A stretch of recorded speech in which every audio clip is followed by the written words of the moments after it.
नमस्कार दोस्तों, मैं रितेश कुमार उपाध्याय जीएस हब के ऑनलाइन प्लेटफॉर्म पे आप सभी का स्वागत करता हूं। दोस्तों, जो हम इतिहास की सीरीज चालू किए हैं, जिसमें हमने पिछले 2 क्लासों में स्टोन एज और इंडस वैली की को समाप्त किया। आज हम एक नया टॉपिक और यूनिक टॉपिक लेके आपके सामने आए हैं, वैदिक काल। जो याद रखिएगा, ये इस बार मेंस में भी यहाँ से क्वेश्चन मिला। ये प्री का भी टॉपिक है, मेंस का भी टॉपिक है। और एक तरीके से ये हर व्यक्ति को अगर भारत में रहने तो जानना भी चाहिए कि कैसे इतिहास चालू होता है, वैदिक पीरियड क्या है, वैदिक साहित्य क्या है। तो यहाँ हम वैदिक काल, वैदिक साहित्य, इनको जानने की कोशिश करेंगे। अगर दोस्तों हम वैदिक काल की बात करें तो वैदिक काल को हम वैदिक काल का जो पूरा टाइम पीरियड कहते हैं, फ्रॉम 1500 BC टू 600 BC। पूरा टाइम पीरियड हमारा जो आता है 1500 BC से लेके 600 BC के काल को हम वैदिक काल कहते हैं। वैदिक काल को हम 2 भागों में डिवाइड करते हैं। फर्स्ट, ऋग वैदिक पीरियड, ऋग वैदिक एज।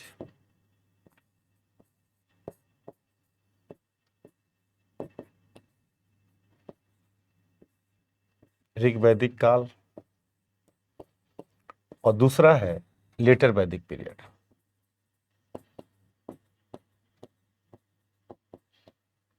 लेटर वैदिक एज मतलब उत्तर वैदिक काल। उत्तर वैदिक काल। अगर हम ऋग वैदिक पीरियड की बात करें तो इसका टाइम पीरियड होता है 1500 से 1000 BC। और इसका टाइम होता है 1000 से 600 BC। इस दो दो पार्ट में हम पढ़ते हैं, ऋग वैदिक एज एंड लेटर वैदिक एज। मतलब ऋग वैदिक काल और उत्तर वैदिक काल। वैदिक काल को 2 भागों में डिवाइड करते हैं, ऋग वैदिक एज एंड लेटर वैदिक एज। दोस्तों, ये क्या परिवर्तन है, कैसे हम वैदिक का ऋग वेद से उत्तर वैदिक काल में जाते हैं, इसको थोड़ा सा हम एक समझेंगे। उसके बाद हम पढ़ेंगे ऋग वैदिक एज। इसको जानने के स्रोत क्या क्या है, वैदिक लिटरेचर क्या क्या है, इसको हम जानने की कोशिश करेंगे। ऋग वैदिक काल से लेटर वैदिक काल में इकोनॉमी में एक बड़ी शिफ्टिंग हुई। जब भी हमें परिवर्तन समझना होता है, एक चीज हमेशा हिस्ट्री में आप याद रखिए, परिवर्तन जानने का सबसे बढ़िया तरीका होता है, चेंज को समझने का सबसे बढ़िया तरीका होता है इकोनॉमी में शिफ्टिंग क्या आती है। अगर आप देखोगे ऋग वैदिक पीरियड में मेन इकोनॉमी क्या है, एनिमल रेयरिंग, पशुपालन है। लेकिन जब हम लेटर वैदिक एज में आते हैं तो यहाँ पे एग्रीकल्चर प्राइमरी हो जाता है। और जाहिर सी बात है, जब एग्रीकल्चर होगा तो अस्थायित्व होगा, तो राजा भूमि का मालिक होगा, राजा क्षेत्र बढ़ाने की कोशिश करेगा, तो काफ़ी चीज़ें परिवर्तित आएगी, हम इसको देखेंगे। अभी हम देखते हैं ऋग वैदिक पीरियड और लेटर वैदिक पीरियड को जानने के स्रोत क्या हैं, कैसे हम इनको जानते हैं। तो इनको जानने का स्रोत है वैदिक लिटरेचर। इसी के थ्रू हम वैदिक काल को पढ़ते हैं। वैदिक साहित्य जिसको हम कहते हैं, वैदिक काल को जानने का सबसे बड़ा सोर्स है वैदिक साहित्य, जिसको कहा जाता है वैदिक साहित्य, वैदिक लिटरेचर। मेंस का भी टॉपिक याद रखिएगा। वैदिक लिटरेचर से हम वैदिक पीरियड के बारे में जानकारी प्राप्त होती है, क्योंकि पुरातत्व आर्कोलॉजिकल एविडेंस काफ़ी कम मिलते हैं, लगभग न के बराबर मिलते हैं। तो हमारी पूरी डिपेंडेंसी इस पूरे पीरियड को जानने का वैदिक लिटरेचर ही है, जिसके थ्रू हम जानते हैं। अब वैदिक लिटरेचर में दोस्तों क्या आता है, फर्स्ट वेद, पहला वेद, दूसरा ब्राह्मण,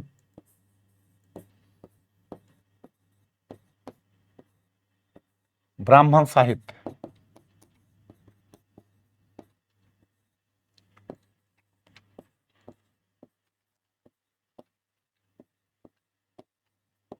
ब्राह्मण लिटरेचर, तीसरा आरण्यक,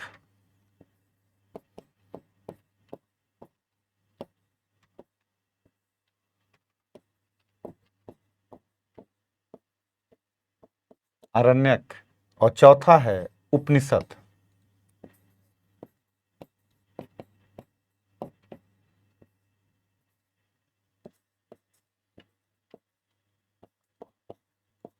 उपनिषद ये वैदिक लिटरेचर को जानने के बड़े सोर्स हैं। उपनिषद के बाद ही आता है, अगर हम बात करें तो वेदांग।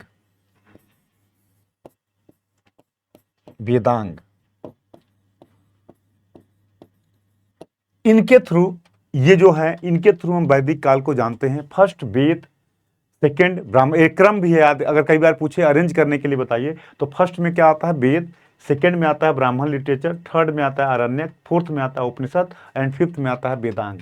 वेद, ब्राह्मण, आरण्यक, उपनिषद एंड वेदांग, इनके द्वारा हम वैदिक, इसी को कहते हैं वैदिक लिटरेचर, और इसके द्वारा हम जानने, वेदांग बाद का है, इसी के द्वारा हम जानने की कोशिश करते हैं कि वैदिक साहित्य क्या है, और इसी वैदिक साहित्य के द्वारा हमें वेदों के बारे में, ऋग वैदिक काल, उत्तर वैदिक काल के बारे में जानकारी मिलती है। पॉइंट क्लियर है यहाँ तक? इसको याद रखिएगा, first Veda, second Brahmana literature and third Aranyaka and fourth Upanishad and उसके बाद आता है वेदांग, फिर आएगा पुराण, धर्मसूत्र, साहित्य, सूत्र साहित्य एंड पुराण, ये आता है जो आगे हम देखेंगे।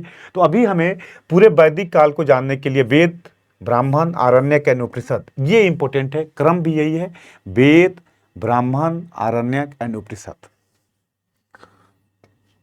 अब सबसे पहले आता है वेद क्या है, व्हाट इज वेद? वेद क्या है?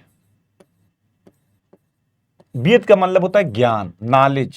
अगर कोई पूछे कि वेद का मतलब क्या है, ज्ञान, नॉलेज।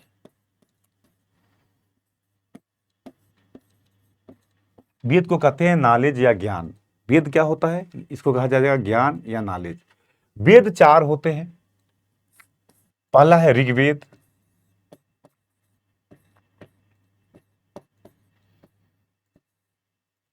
यजुर्वेद,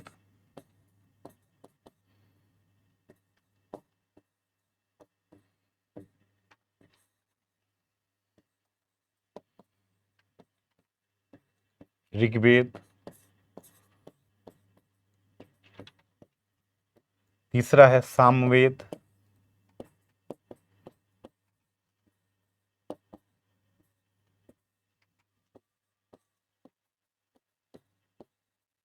चौथा है अथर्ववेद।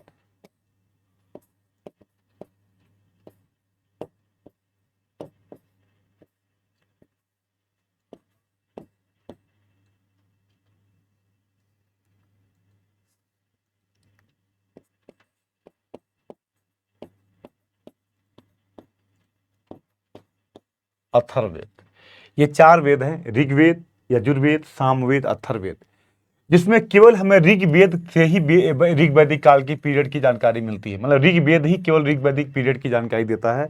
मतलब 1500 से 1000 बीसी की जानकारी ओनली गिवन बाय ऋग्वेद, और लेटर वैदिक एज में यजुर्वेद, सामवेद, अथर्ववेद, ये सभी उससे जानकारी देते हैं। तो सबसे पहला क्या हो गया, वेद का मतलब होता है नॉलेज। वेद चार हैं, ऋग्वेद, यजुर्वेद, सामवेद एंड अथर्ववेद।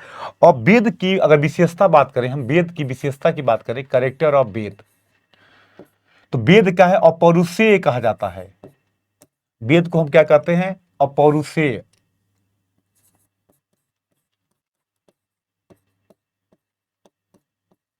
मतलब ये मेड बाय गॉड, भगवान के द्वारा निर्मित है। इसको किसी व्यक्ति विशेष ने इसकी रचना नहीं की है, ये भगवान के द्वारा निर्मित है, जो किसी पुरुष के द्वारा, किसी व्यक्ति विशेष के द्वारा रचना नहीं की गई है। इसको कहा जाता है अपौरुषेय कहा जाता है। वेद को श्रुति भी कहते हैं। श्रुति, जो सुन सुन के ज्ञान मिला हो, श्रुति। वेद को श्रुति भी कहा जाता है, जो सुन सुन के सुना गया हो, जो एक पीढ़ी से दूसरे पीढ़ी में सुन सुन के जाए, उसको कहते हैं सुन सुन कर गया हो।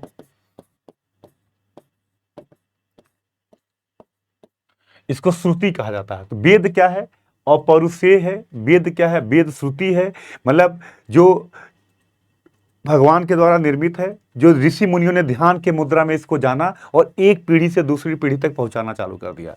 तो वेद का लक्षण है, या पौरुषेय है, या श्रुति है, ये शाश्वत है।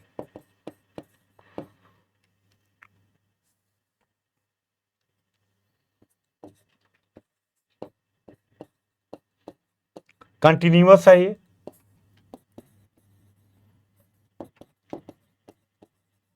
शाश्वत है, मतलब हमेशा चलता रहेगा, हमेशा रहेगा ये। तो वेद अपौरुषेय है, वेद को श्रुति कहा जाता है, वेद शाश्वत है, ये वेदों के लक्षण है। अगर एक आता है वेद त्रयी, वेद त्रयी में याद रखिएगा, ऋग्वेद है, यजुर्वेद है, सामवेद है, अथर्ववेद नहीं आता। तो वेदों के लक्षण क्या, वेद का मतलब होता है ज्ञान। लक्षण क्या है, ये अपौरुषेय है, मतलब भगवान के द्वारा निर्मित है, इसको किसी व्यक्ति विशेष ने नहीं लिखा है, गॉड निर्मित है। ये हियर जो सुन सुन के एक पीढ़ी से दूसरी पीढ़ी तक पहुंचता है, जो शाश्वत है, जो हमेशा बना रहेगा, उसको हम कहते हैं वेद। अब पहला वेद है ऋग्वेद।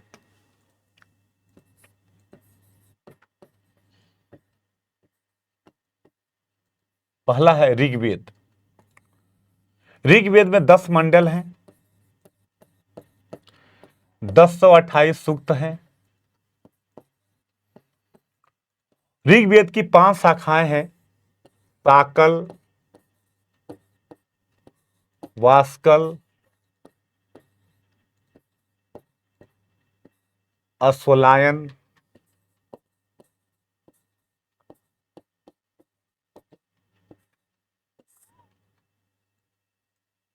संखायन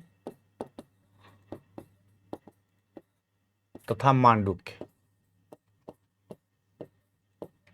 ये ऋग्वेद की 5 शाखाएं हैं, साकल, वास्कल, अश्वलायन, संखायन तथा मांडुक्य। साकल, वास्कल, अश्वलायन, संखायन तथा मांडुक्य ऋग्वेद की 5 शाखाएं हैं। ऋग्वेद में भगवान की स्तुति के लिए, भगवान की प्रार्थना के लिए गाए गए मंत्रों का संग्रह है। शाखा याद रखिएगा, साकल, वास्कल, अश्वलायन, संखायन तथा मांडुक्य। और इसमें भगवान की स्तुति के लिए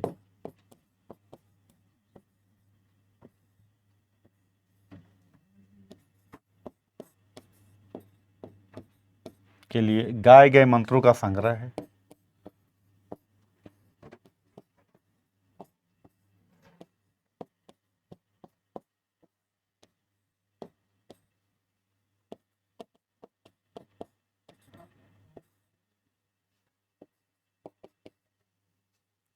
तो याद रखिएगा, 10 मंडल हैं, 1028 सूक्त हैं और इसकी 5 शाखाएं हैं, साकल, वास्कल, अश्वलायन, संखायन तथा मांडुक्य। ऋग्वेद की ये पांचों ब्रांच कई बार प्रीलिम्स में पूछा जाता है। और ये क्या है, तो भगवान की स्तुति के लिए गाए गए मंत्रों का संग्रह है, इसको कहा जाता है ऋग्वेद। ऋग्वेद से हमें अगर हम बात करें तो ऋग्वेद से हमें 1500 से लेके 1000 BC का इतिहास की जानकारी मिलती है, जो हम ऋग्वैदिक पीरियड की बात करते हैं, इसकी हम बात करते हैं। क्लियर? तो याद रखिएगा, ऋग्वेद 10 मंडल हैं, 1028 सूक्त हैं, 5 शाखाएं हैं इसकी, साकल, वास्कल, अश्वलायन, संखायन तथा मांडुक्य। इसमें 1500 से 1000 BC की जानकारी हमें मिलती है, ऋग्वेद के काल की पूरी जानकारी हमें मिलती है। और ये क्या है, तो भगवान की प्रार्थना के लिए गाए गए मंत्रों का संग्रह है। जब हम भगवान की स्तुति के लिए मंत्रों का गान करते हैं तो उसको हम कहा जाता है ऋग्वेद, कहा में जान मिलता है ऋग्वेद। और यह अपौरुषेय है पूरा। मैंने वेद का लक्षण बताया, याद रखिएगा, पूछे वेद क्या है, अपौरुषेय है, मतलब भगवान के द्वारा निर्मित है। ऋषि मुनियों को ध्यान के मुद्रा में इसकी जानकारी हुई और एक पीढ़ी से दूसरी पीढ़ी तक पहुंचाया गया, इसीलिए इसको कहते हैं श्रुति, सुन सुनकर जो आगे बढ़ा हो। तो लक्षण क्या हो गया, वेद श्रुति है, वेद अपौरुषेय है, वेद नित्य है, कंटिन्यूअस है, मतलब जब तक सृष्टि रहेगी ये हमेशा चलता रहेगा। और वेद का मतलब क्या होता है, नॉलेज। वेद को क्या कहेंगे, ज्ञान। तो पहला ऋग्वेद मैंने बताया कि 10 मंडल, 1028 सूक्त, 5 शाखाएं, साकल, वास्कल, अश्वलायन, संखायन तथा मांडुक्य। और ऋग्वेद में 1500 से 1000 BC के बारे में जानकारी, हमें पूरा पॉलिटिकल, सामाजिक जो इतिहास की जानकारी मिलती है यहीं से मिलती है। और हमने बताया कि यह क्या है, तो भगवान की स्तुति के लिए गाए गए मंत्रों का संग्रह है, जिसके द्वारा हम इसको जानकारी मिलती है। Point clear? अब देखिए, दूसरा है यजुर्वेद।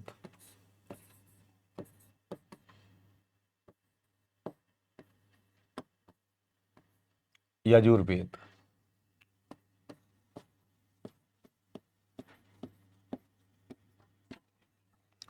यजुर्वेद क्या है, यज्ञ के अवसर पे, यज्ञ को कराने के लिए गाए गए मंत्रों का संग्रह है।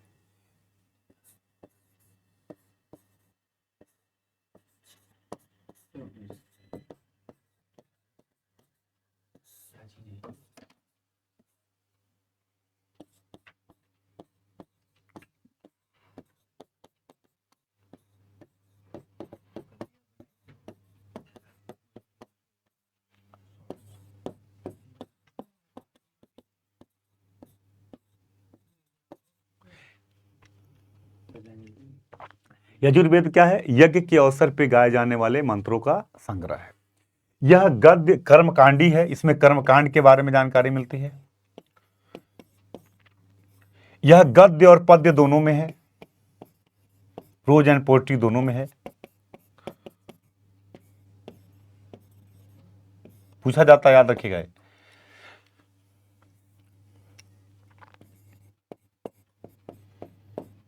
यह गद्य और पद्य दोनों में है।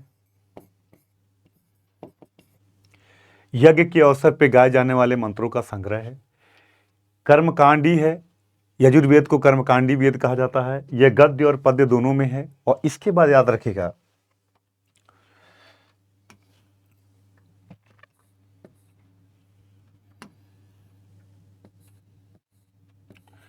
इसके गाने वाले को कहते हैं अधार्यु। इसके गाने वाले को क्या कहते हैं? जो इसको गाता है उसको कहा जाता है अधार्यु। अधार्यु, जो इसको गाता है उसको कहा जाता है अधार्यु। ऋग्वेद दो भाग, यजुर्वेद दो भागों में डिवाइड है, शुक्ल यजुर्वेद एंड कृष्ण यजुर्वेद। शुक्ल यजुर्वेद एंड कृष्ण यजुर्वेद।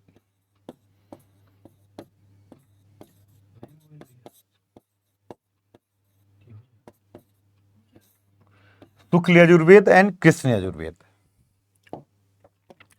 अब अगर हम बात करें शुक्ल यजुर्वेद को यूपी पीसीएस ने पूछा, वार्ष्णेय संहिता कहा जाता है, क्योंकि याकलव्य ऋषि के पिता थे वार्ष्णेय और इन्हीं के नाम पे इसको वार्ष्णेय संहिता भी कहा जाता है। वार्ष्णेय संहिता ये पूछा गया है, यूपी पीसीएस में आ चुका है क्वेश्चन कि वार्ष्णेय संहिता कौन है? शुक्ल यजुर्वेद को।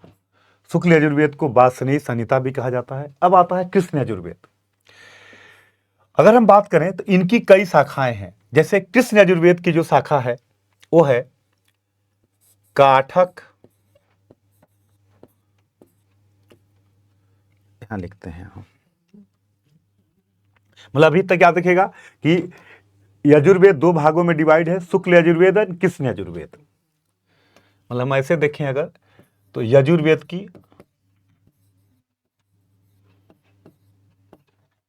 दो शाखाएं हैं। एक शाखा है शुक्ल यजुर्वेद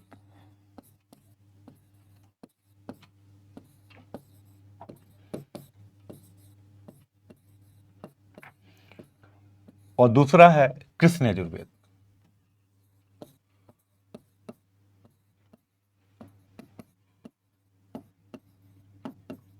यजुर्वेद, शुक्ल यजुर्वेद को हमने बताया क्या कहते हैं? वार्ष्णेय संहिता।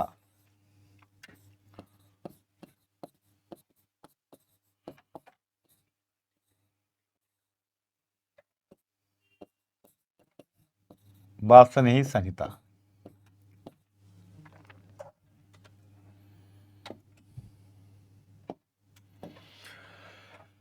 शुक्ल यजुर्वेद की शाखाएं हैं कान्व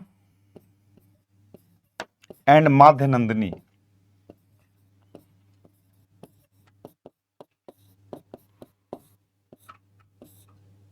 कान एंड माध्य नंदिनी।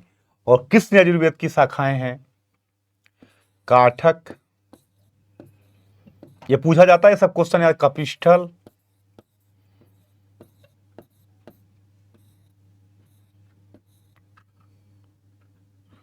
तैतरी, मैत्रायणी।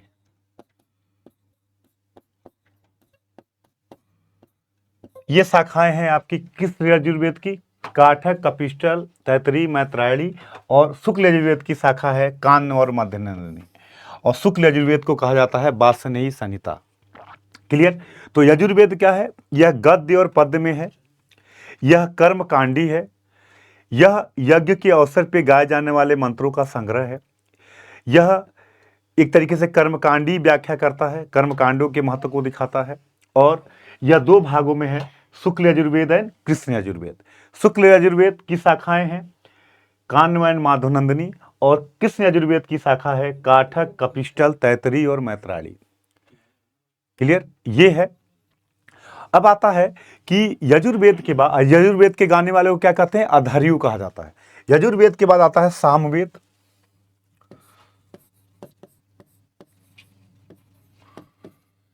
सामवेद में अगर बात करें तो ज्यादातर मंत्र जो है, लगभग 78 मंत्रों को छोड़ दिया जाए तो सभी मंत्र ऋग्वेद से ही लिए गए हैं। यह संगीत का मूल स्रोत है।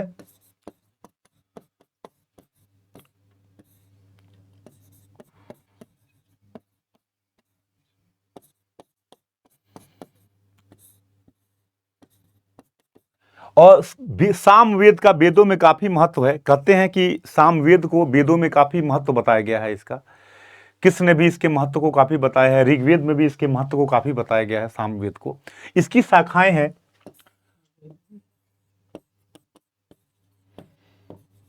कौतुक, जैमिनी,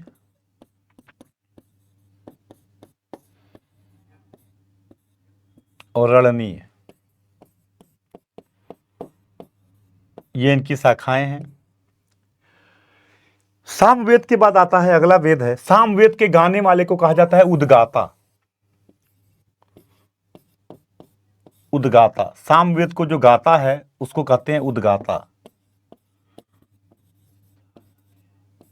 उद्गाता, इसको कहा जाता है उद्गाता। और इसके बाद आता है अथर्ववेद।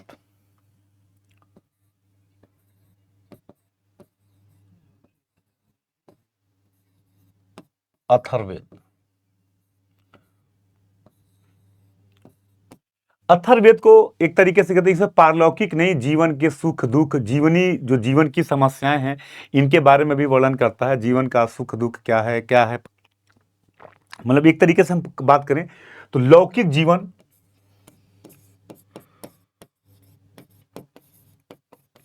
के बारे में जानकारी मिलती है हमें। दुख सुख समस्याएं, पारलौकिक लौकिक दोनों जीवन की बातों को पता चलता है अथर्ववेद। और अथर्ववेद के गाने वाले को कहा जाता है ब्रह्म। ये 4 वेद हैं, ऋग्वेद, यजुर्वेद, सामवेद, अथर्ववेद। मैंने ऋग्वेद के बारे में आपको क्या बताया, मैंने कहा कि ऋग्वेद 10 मंडल है, 1028 सूक्त है और भगवान की स्तुति के लिए गाए जाने वाले मंत्रों का संग्रह है। जब हम भगवान की प्रार्थना करते समय किस मंत्रों का संग्रह है, ये ऋग्वेद में दिया है। इससे ऋग्वैदिक पीरियड की जानकारी हमें मिलती है फ्रॉम 1500 BC टू 1000 BC। और मैंने बताया कि ऋग्वेद की जो शाखाएं हैं, साकल, वास्कल, अश्वलायन, संखायन तथा मांडुक्य, ऋग्वेद के ब्रांच हैं 5। कई बार पूछ देता है कि साकल किससे संबंधित है, वास्कल किससे संबंधित है, ये क्वेश्चन आते हैं। इसके बाद हमने आपको बताया यजुर्वेद। यजुर्वेद कर्मकांडी है, यह प्रोज एंड पोएट्री, गद्य और पद्य दोनों में है। यजुर्वेद की 2 शाखाएं हैं, शुक्ल यजुर्वेद एंड कृष्ण यजुर्वेद। शुक्ल यजुर्वेद को हम क्या कहते हैं, वार्ष्णेय संहिता कहते हैं। इसके बाद हमने सामवेद बताया। सामवेद का वेदों में बड़ा महत्व है, कृष्ण ने भी इसके महत्व को उजागर किया है। और सामवेद भारतीय संगीत का मूल स्रोत भी कहा जाता है। और इसमें काफी मंत्र ऋग्वेद से ही ली गई है, नया काफी कम है, लगभग 75 के करीब नए मंत्रों का संग्रह है। इसमें अथर्ववेद आता है। अथर्ववेद में वर्तमान जीवन की समस्याएं, सुख दुख, जादू टोना, इन सब चीज की जानकारी हमें मिलती है। इसको गाने वाले को ब्रह्म कहते हैं। तो कई बार क्वेश्चन ऐसे भी पूछता है, होत्री, होत्री कौन है, जो ऋग्वेद को गाता है, जो ऋग्वेद को गाता है उसको कहते हैं होत्री। जो यजुर्वेद को गाता है उसको कहते हैं अधार्यु। ये याद रखिए, क्वेश्चन है, यजुर्वेद को जो गाता है उसको कहते हैं अधार्यु। जो सामवेद को गाता है उसको कहते हैं उद्गाता। उद्गाता जो सामवेद को गाता है। और जो अथर्ववेद को गाता है उसको कहा जाता है ब्रह्म।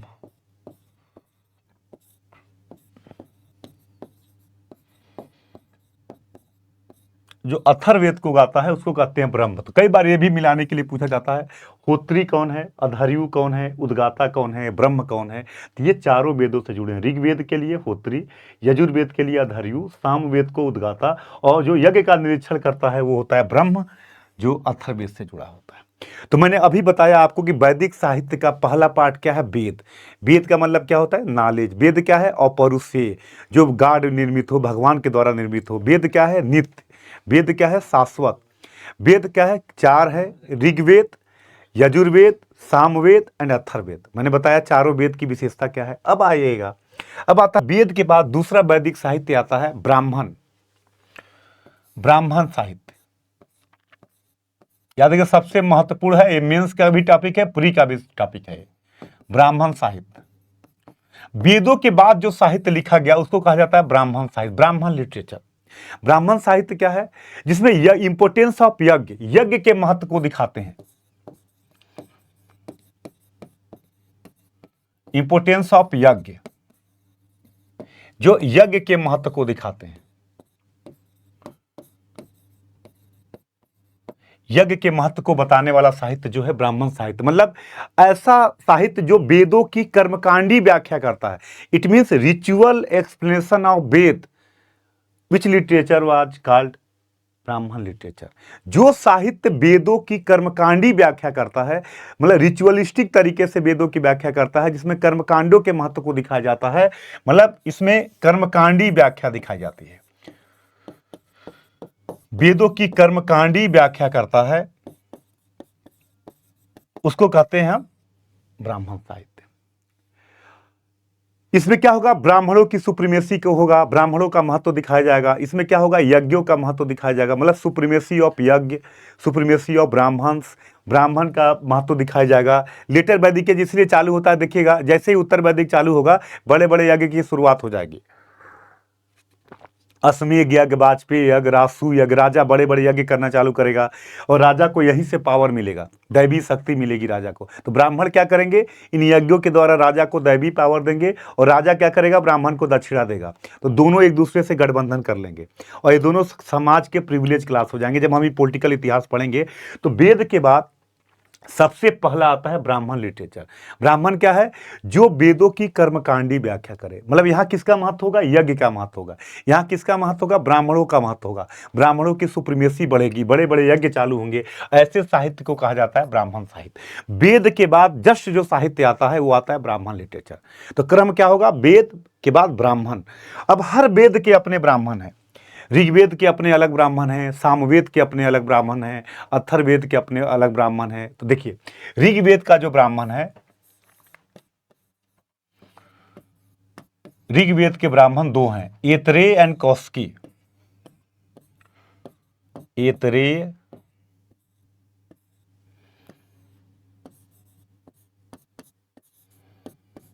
एंड कौशिकी।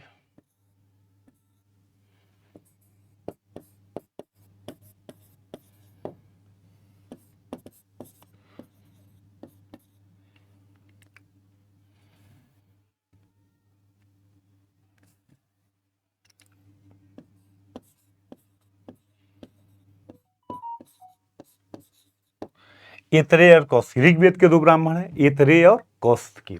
दूसरा, जब हम आते हैं यजुर्वेद के ब्राह्मण,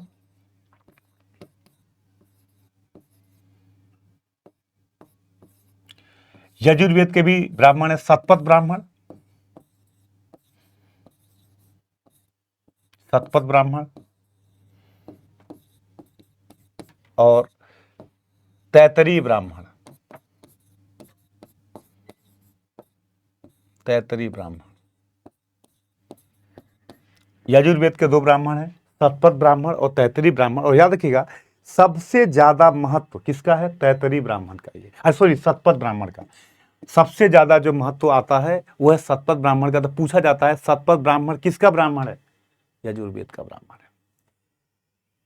सामवेद के ब्राह्मण जो हैं,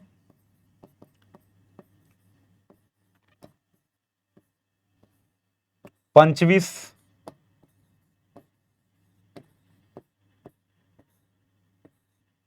खडविश,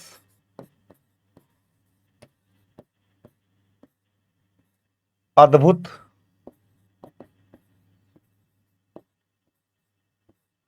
एंड जैमिनी, ये हैं आपके सामवेद के ब्राह्मण। पंचविश, खडविश, अद्भुत एंड जैमिनी। इससे हमें सामवेद के ब्राह्मण ग्रंथ हैं जो सामवेद की कर्मकांडी व्याख्या को दिखाते हैं।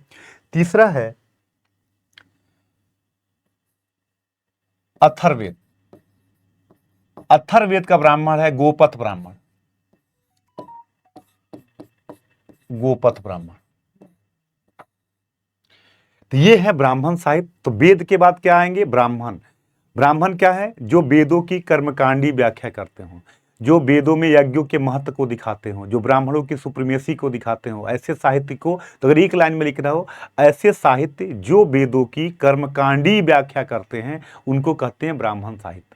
तो वेद के बाद दूसरा लिटरेचर जो लिखा गया वो लिखा गया ब्राह्मण साहित्य। तो आप देखोगे 1000 बीसी के समय, 1000 से 600 जब हम लेटर वैदिक एज पढ़ेंगे तो यहाँ ब्राह्मणों का महत्व दिखाई देगा। राजा को पावर कौन देगा? ब्राह्मण देगा। यही बड़े बड़े यज्ञ चालू होंगे, अश्वमेध यज्ञ, वाजपेयी यज्ञ, रासु यज्ञ, ये सब यज्ञ चालू होंगे। इस यज्ञ के द्वारा ब्राह्मण क्या करेगा? राजा को दैवी शक्ति देगा। और राजा क्या देगा? ब्राह्मण को पैसा दक्षिणा देगा। और ब्राह्मण और क्षत्रिय समाज के दो प्रिविलेज क्लास बनेंगे, विशेषाधिकार वर्ग, जो प्रोडक्शन तो नहीं करेंगे लेकिन प्रोडक्शन पे इनका पूरा नियंत्रण होगा। तो कहते हैं कि लेटर वैदिक एज में समाज दो भागों में डिवाइड हो गया, privilege class and non privilege class. Privilege class में कौन आएंगे? ब्राह्मण एंड क्षत्रिय। और नॉन प्रिविलेज में कौन आएंगे? वैश्य एंड शूद्र। तो ये हम देखेंगे। तो यह याद रखिएगा जब इस कॉन्सेप्ट का हम वहाँ यूज करेंगे लिटरेचर का, क्योंकि आपके दिमाग में पहला क्वेश्चन आना चाहिए कि हमें जानकारी कैसे मिलती है, हम कैसे जानते हैं, इसके बारे में कैसे जानेंगे। तो जानने का एक ही तरीका है, वो तरीका क्या है? साहित्य। मतलब पूरे वैदिक काल में पुरातात्विक साक्ष्य न के बराबर मिले हैं, तो हमारा पूरी निर्भरता किस पे है? वैदिक साहित्य पे। तो मैंने पहले ही आपको बताया कि वैदिक साहित्य क्या है? दो भागों में डिवाइड है, ऋग वैदिक पीरियड एंड लेटर वैदिक पीरियड। ऋग वैदिक पीरियड में मैंने आपको बताया कि 1500 से 1000 बीसी के काल को क्या कहते हैं? ऋग वैदिक पीरियड। तो ऋग वैदिक पीरियड की जानकारी कौन देगा? केवल ऋग्वेद देगा। लेकिन जब हम 1000 से 600 बीसी की बात करते हैं तो उसकी जानकारी हमें यजुर्वेद से मिलती है, सामवेद से मिलती है, अथर्ववेद से मिलती है, हमें ब्राह्मण लिटरेचर से मिलती है। तो ब्राह्मण क्लियर हो गया। अगर कोई पूछता है ब्राह्मण साहित्य, मेंस में भी क्वेश्चन है पूछेगा, क्योंकि साहित्य आपके मेंस का पार्ट है कि ब्राह्मण साहित्य पे टिप्पणी करिए, तो बताइएगा। वेद के बाद लिखी गई साहित्य को ब्राह्मण साहित्य कहते हैं, जिसमें वेदों की कर्मकांडी व्याख्या की गई है। It means ritual explanation of Veda called Brahmana literature. जो वेदों की कर्मकांडी व्याख्या करता है उसको ब्राह्मण साहित्य कहते हैं। इट मीन्स यहाँ यज्ञ का महत्व होगा, यहाँ कर्मकांडों का महत्व होगा, यहाँ ब्राह्मणों का महत्व होगा, इसको कहेंगे ब्राह्मण साहित्य। हर वेद के अपने ब्राह्मण हैं। ऋग्वेद का ब्राह्मण मैंने क्या बताया? ऐतरेय एंड कौशिकी। यजुर्वेद का मैंने क्या बताया? शतपथ ब्राह्मण एंड तैतरीय ब्राह्मण। सामवेद का हमने क्या बताया? पंचविश, खड़विश, अद्भुत, जैमिनी। अथर्ववेद का मैंने क्या बताया? गोपथ ब्राह्मण। तो क्लियर हो गया ब्राह्मण ग्रंथ। अब आता है तीसरा साहित्य है आरण्यक। आरण्यक, अरण्य, अरण्य का मतलब भी आप जानते हो, द फॉरेस्ट, जंगल होता है। ऐसे साहित्य जो जंगलों में लिखे गए,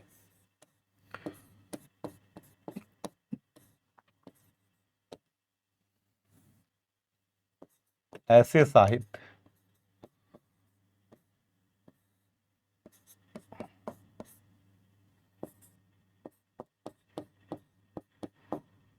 जो जंगलों में लिखे गए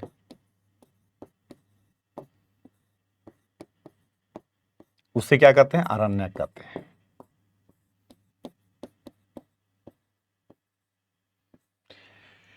मतलब जब ब्राह्मण के बाद अब क्या हुआ? आप देखिए, सब कॉमन सेंस, जब ब्राह्मणों की सुप्रीमेसी काफी बढ़ेगी, कर्मकांडों का महत्व काफी बढ़ेगा, तो अब एक विचारधारा आएगी जो इसको कंट्रोल किया जाए। तो अब सीधे तो कंट्रोल होगा नहीं, तो दूर जाके लोग यहाँ पे किसकी बात करेंगे? चिंतन करेंगे। यहाँ पे ज्ञान और चिंतन की बात चालू हो जाएगी। कर्मकांडों के महत्व को कम करने की बात की जाएगी। यहाँ पे नॉलेज, चिंता, चिंतन, विचारों को कैसे लाया जाए, एक नई तरह की विचारधारा आनी चालू हो जाएगी। ऐसे साहित्य को कहा जाता है आरण्यक।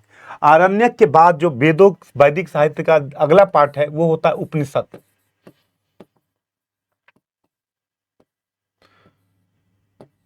जो उपनिषद ये लगभग आया, उपनिषद में क्या होगा? ऐसे साहित्य जो वेदों की वैज्ञानिक व्याख्या करते हैं, जो वेदों की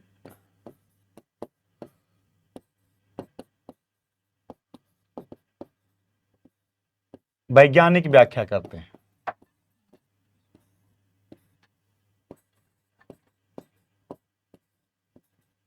मतलब साइंटिफिक एक्सप्लेनेशन ऑफ वेद। इसमें कर्मकांडों के महत्व को समाप्त विरोध किया जाएगा। इसमें क्या होगा? यज्ञों के महत्व पे बल नहीं दिया जाएगा, यज्ञों के महत्व को पर बल नहीं दिया जाएगा। यहां पे कर्मकांडों के महत्व पे बल नहीं दिया जाएगा।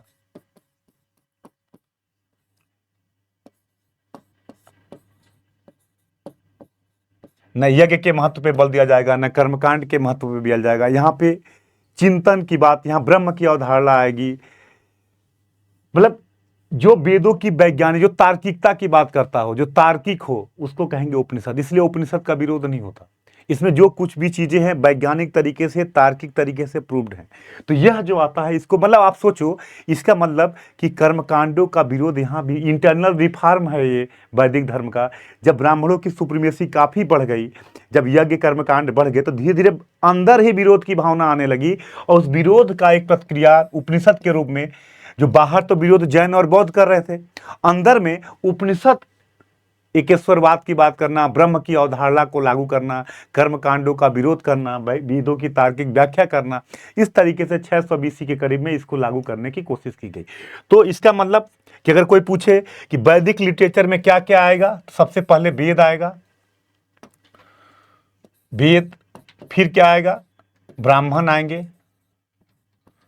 ये क्वेश्चन कई बार पूछा जाता है। फिर क्या आएंगे, आरण्यक आएंगे,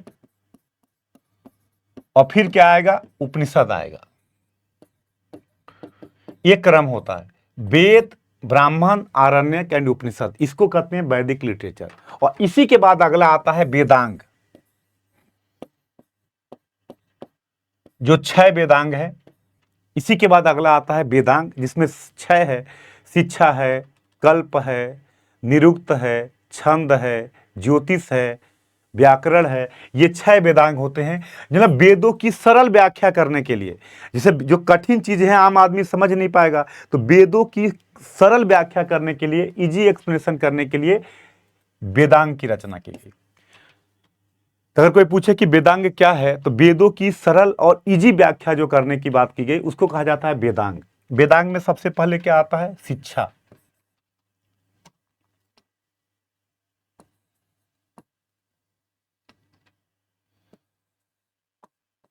वेदांग ये क्या है, 6 है। सबसे पहला आता है शिक्षा।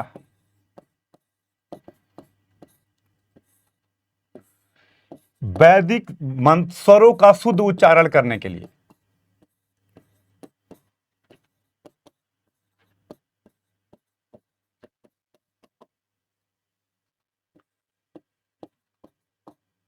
क्योंकि अगर मंत्रों का सही उच्चारण न किया जाए तो मंत्र का कोई मतलब नहीं होता। तो इसमें कहा गया कि वेदों का सही उच्चारण किया जाए, और इसके लिए शिक्षा का वो किया गया। और इसका सबसे प्राचीनतम ग्रंथ है प्रतिशाख्य। प्रतिशाख्य, अगर पूछा जाएगा शिक्षा से संबंधित सबसे प्राचीनतम ग्रंथ कौन है, इसको मोटे लाइन में कर लीजिएगा, वो है प्रतिशाख्य। तो स्वरों का शुद्ध उच्चारण करने के लिए, अब इसकी तुलना हम शरीर के किस अंग से करेंगे, किससे करना चाहिए बताइए। शिक्षा क्या है, अगर कोई पूछे कि शिक्षा को शरीर के किस अंग से तुलना की जाए, तो क्या होना चाहिए, सोचिए फिर बताइए। शिक्षा, फिर होगा कल्प। कल्प में क्या होगा, यज्ञ और नियमों का, विधि और नियमों की बात की जाए, विधि और नियम की बात की जाएगी।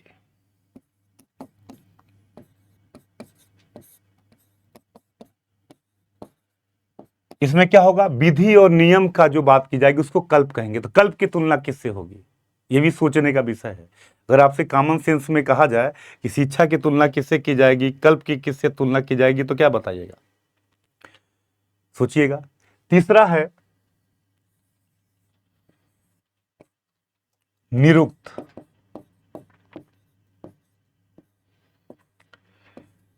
वेदों के कठिन शब्दों की व्याख्या करने के लिए, वेदों के कठिन शब्दों की व्याख्या करने के लिए इसको लाया गया। जो वेदों के कठिन शब्द हैं उसकी व्याख्या करने के लिए इसका किया गया। यास्क ने निरुक्त नामक ग्रंथ भी लिखा।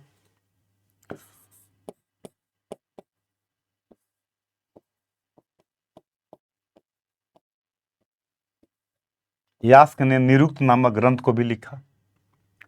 इसके बाद शिक्षा कल्प नियुक्त। चौथा है छंद।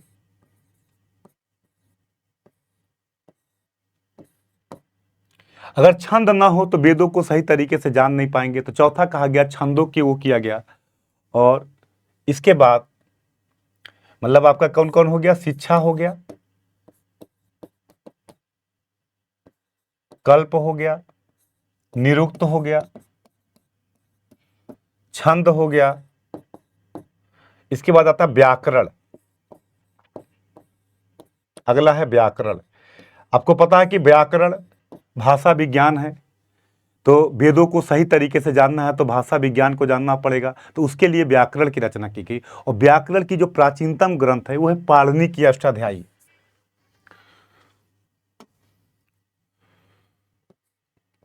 व्याकरण के लिए वो है पाणिनि की अष्टाध्यायी।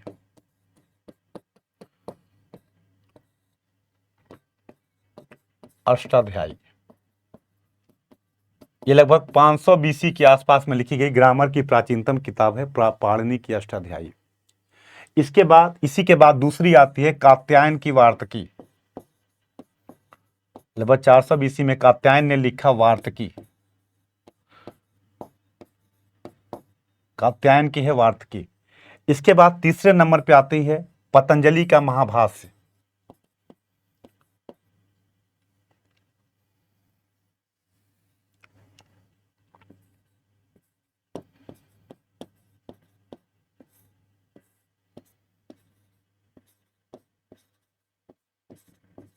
पतंजलि का महाभाष्य तीसरे नंबर पे हम बात करते हैं, तो आता है पतंजलि का महाभाष्य, मतलब पाणिनि का अष्टाध्यायी, कात्यायन की वार्तकी, पतंजलि का महाभाष्य। ये व्याकरण संबंधी किताबें हैं जिससे व्याकरण की जानकारी मिलती है। और अंतिम है ज्योतिष।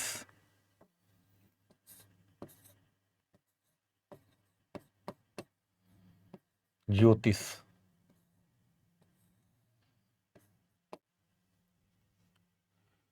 ये 6 जो वेदों की सरल व्याख्या करने के लिए लिखा गया, ये 6 साहित्य हैं जिसके द्वारा हमें वेदांग जिसको कहते हैं, जो वेदों की सरल व्याख्या करते हैं, सरल तरीके से वेदों को बताने की बात करते हैं, इनको कहते हैं वेदांग। इसका मतलब कि वेद क्रम क्या हो गया, वेद, ब्राह्मण, आरण्यक, उपनिषद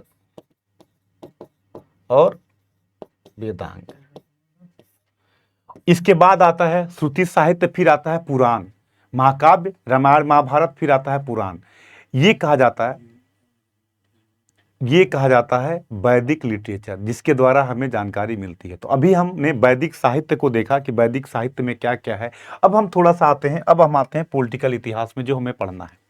हमने तो बताया आपको शुरू में ही कि वैदिक पीरियड को 2 भागों में हम डिवाइड करते हैं, जो शुरू में मैंने आपको बताया, ऋग वैदिक पीरियड, ऋग वैदिक काल, और दूसरा है उत्तर वैदिक काल।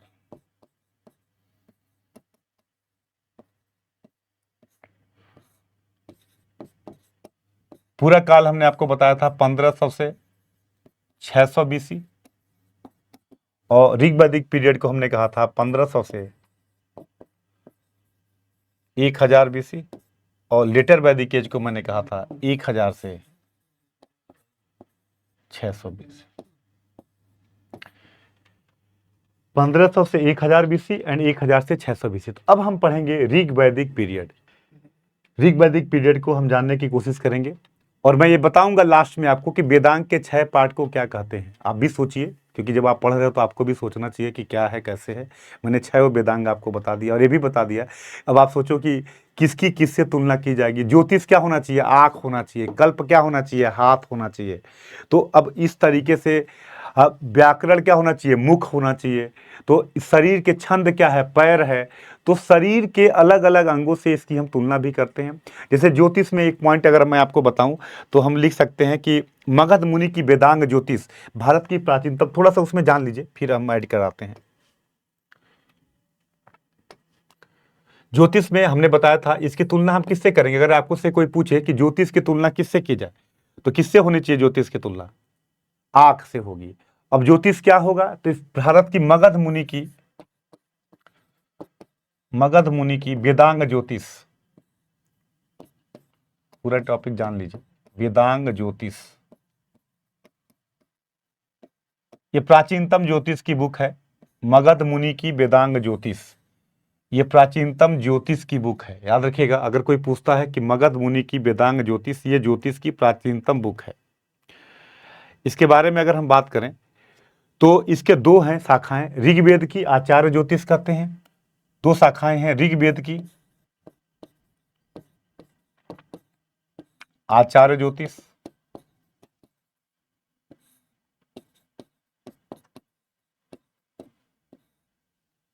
ऋग्वेद की आचार्य ज्योतिष होगा, और यजुर्वेद की होगा याजुष ज्योतिष,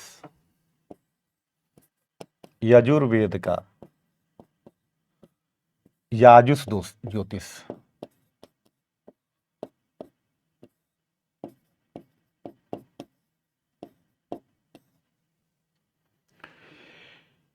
ये 6 भाग हैं। अब अगर हम देखें तो शिक्षा क्या हो गया, शिक्षा नहीं होगा तो नाक कट गई। क्या कहते हैं, शिक्षा नहीं है तो आपकी नाक कट गई, बेकार है, आपकी इज्जत खत्म हो गई आपकी। तो शिक्षा क्या होगा, नाक होगा।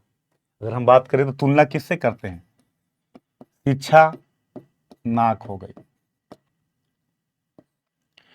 कल्प हाथ हो गया, कल्प क्या हो गया, आपके हाथ हो गए, निरुक्त क्या हो गया, कान हो गए आपके, छंद क्या हो गया, पैर हो गए आपके, और व्याकरण क्या हो गया, मुख हो गए आपके, और ज्योतिष क्या हो गए, आंख हो गए आपके। ये शरीर के 6 अंगों से इसकी तुलना करते हैं। शिक्षा नहीं है तो नाक कट गई, बेकार है, बेइज्जती हो जाएगी आपकी। अगर आप पढ़े लिखे नहीं हैं, कहीं बोल दिए तो लोग कहेंगे बेवकूफ टाइप का आदमी है। तो शिक्षा क्या है, आपकी नाक है। कल्प क्या है, हाथ है। भाई कोई भी कुछ भी करने के लिए नियम हाथ चाहिए ना, तो क्या है, विधि नियमों को लागू करने के लिए हाथ कैसे करेंगे आप, तो हाथ है। निरुक्त क्या है, कठिन शब्दों की व्याख्या करना है तो सुनना पड़ेगा, कान है ये। छंद क्या है, पैर है, चलना जरूर, छंद के बिना मंत्र चलेंगे ही नहीं। जब तक मंत्र उच्चारण सही बोलने के लिए छंदों की रचना नहीं होगी तो मंत्र आगे बढ़ेंगे ही नहीं। व्याकरण क्या है, मुख है। और ज्योतिष क्या है, पूर्व जन्म के बारे में जान लेंगे, आंख है आपका। तो ये वेदांग हैं जो 6 अंगों से इनकी तुलना की जाती है। और मैंने किताबें भी, अगर कोई पूछे भारत की ज्योतिष की प्राचीनतम बुक कौन है, मगध मुनि की वेदांग ज्योतिष। अगर कोई पूछता है क्या है, शिक्षा संबंधी प्राचीनतम ग्रंथ कौन है, प्रतिशाख्य है। ये क्वेश्चन आप कभी भी पूछे, शिक्षा के संबंध में भारत का प्राचीनतम ग्रंथ कौन है, प्रतिशाख्य। मगध मुनि की क्या है, वेदांग ज्योतिष है। ये पूरा का पूरा आपका क्या होगा, ये रहा। व्याकरण संबंधी प्राचीनतम ग्रंथ कौन है, पाणिनि की अष्टाध्यायी। उसके बाद कौन है, ये क्रम पूछ दे, अगर यही क्वेश्चन आ जाए आपसे पूछ दे,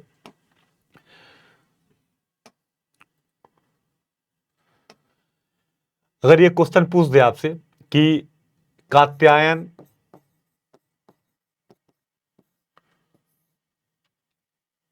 पाणिनि, पतंजलि, जयादित्य और वामन, इनका क्रम मिलाइए, अरेंज करिए इनको। सबसे पहले कौन आएंगे, उसके बाद, ये सब व्याकरण की किताबें लिखे हैं, भारत में ग्रामर के जानने वाले ये सभी लोग हैं। सबसे पहले कौन आएगा, पाणिनि।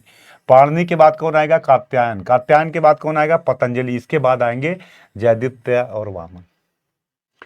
तो अगर इस तरीके से क्वेश्चन आता है तो आप ऐसे बताइएगा। 6 हमने वेदांग आपको बता दिया, तो आपको मैंने वेद बता दिया, आपको मैंने ब्राह्मण बता, ये मेंस का एक फुल टॉपिक है। आपको ब्राह्मण बता दिया, आपको मैंने आरण्यक बता दिया, आपको मैंने उपनिषद बता दिया। अब हम आते हैं जो इतिहास जानने के क्रम में आते हैं कि इतिहास क्या है, कैसे है, इसको जानेंगे हम। अब देखिए, तो हमने बताया कि वैदिक काल 2 भागों में डिवाइड है, ऋग वैदिक काल एंड उत्तर वैदिक काल। ऋग वैदिक काल को हम पढ़ते हैं। अब देखते हैं टॉपिक हमारा ऋग वैदिक पीरियड।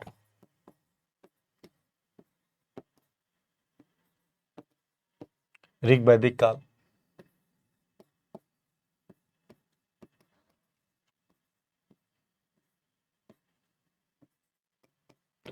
जो है आपका 1500 से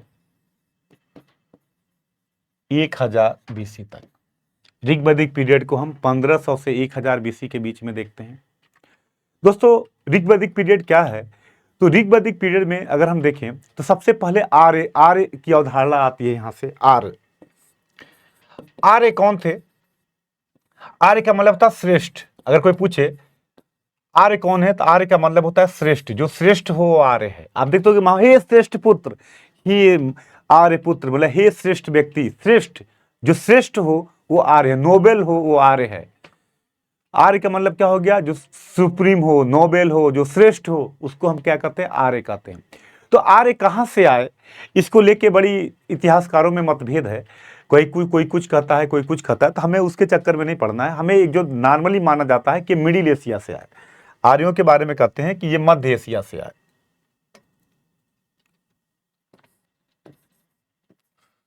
कहां से आए? मध्य एशिया से। यही सर्वमान्य मत अभी माना जाता है कि ये कहां से आए? मध्य एशिया से आए। अब ये आए तो सबसे पहले कहां रुके? तो कहते हैं कि अफगानिस्तान से लेके गंगा इधर की बाउंड्री थी, उधर अफगानिस्तान तक के एरिया में थे। तो इनका अगर हम बात करें भौगोलिक ज्योग्राफिकल लोकेशन क्या था इनका?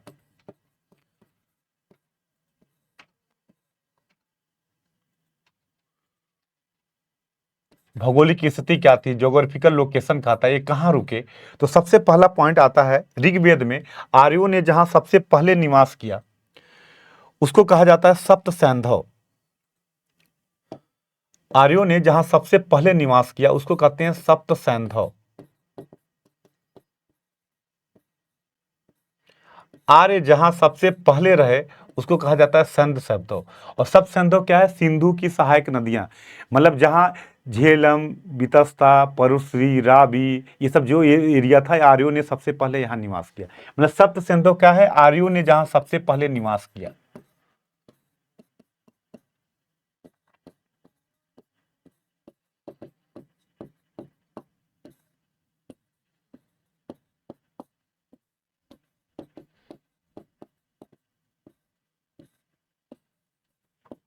जहां सबसे पहले निवास किया उसको क्या कहते हैं? सप्त सैंधव कहा जाता है।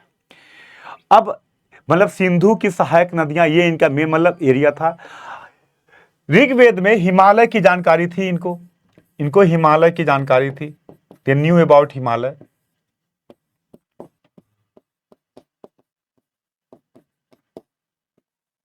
हिमालय की जानकारी थी। अब आप पूछोगे कैसे थी हिमालय की जानकारी? तो हिमालय की एक चोटी मुजवंत का वर्णन ऋग्वेद में है। हिमालय की एक चोटी है मुजवंत।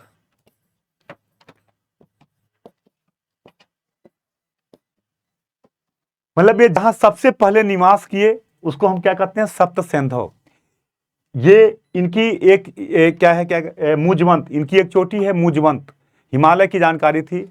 ऋग्वेद में जो सबसे पवित्र नदी है वो है सरस्वती। जो पोयस रिवर है वो है सरस्वती। सरस्वती को नदीतमा कहा गया, नदियों में श्रेष्ठ। ऋग्वेद में सरस्वती को क्या कहते हैं? नदीतमा कहा गया है, जो नदियों में श्रेष्ठ है। सिंधु का सबसे ज्यादा बार उल्लेख है ऋग्वेद में। ऋग्वेद में गंगा का 1 बार, यमुना का 3 बार उल्लेख है।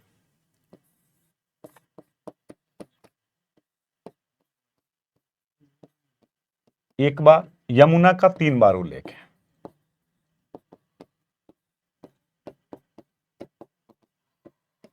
इट मीन्स हम कह सकते हैं कि गंगा यमुना इनकी बाउंड्री बनाती थी। मतलब ये अफगानिस्तान से लेके, अफगानिस्तान की नदियों का कुंभा, इनका नदियों का उल्लेख है। अफगानिस्तान से लेके हरियाणा वाले एरिया तक में गंगा यमुना इनकी बाउंड्री थी। यह आर्यों ने सबसे पहले निवास किया। अगर कोई पूछे कि आर्यों की भौगोलिक स्थिति के बारे में व्याख्या करिए तो आप क्या बोलिएगा?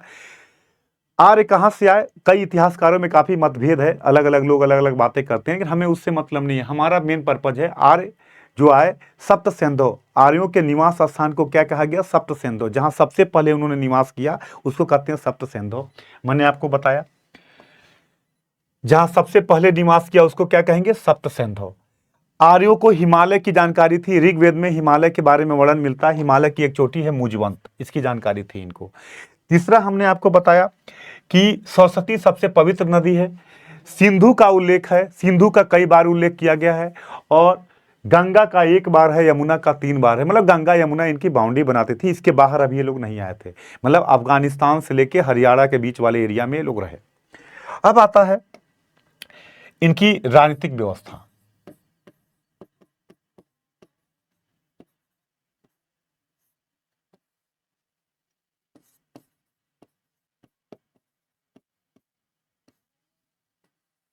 पॉलिटिकल कंडीशन की अगर हम बात करें तो यार, जैसे मैं आपको एक बड़ा सिंपल सा एग्जांपल देता हूं। अगर आप देखो, जैसे आप कहीं घूमने जाओ, 100-200 लोग मिल के जाएं, तो जो सबसे ताकतवर व्यक्ति होता है वो मार काट करने के लिए तैयार रहता है, वो राजा के रूप में हो जाता है।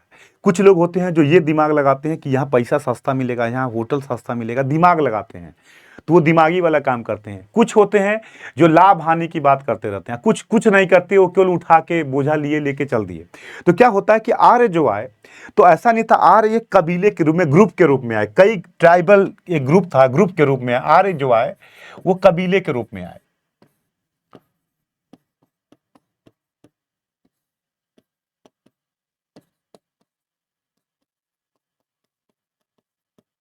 पांच जन की जानकारी मिलती है ऋग्वेद में। अनु, पंचजन्य थे, अनु, द्रुहा,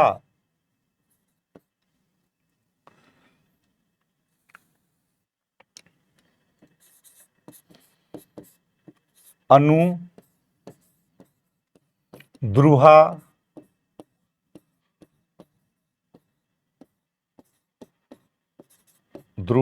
यदु,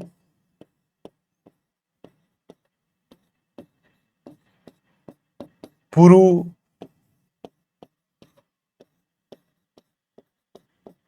एंड तुर्वस।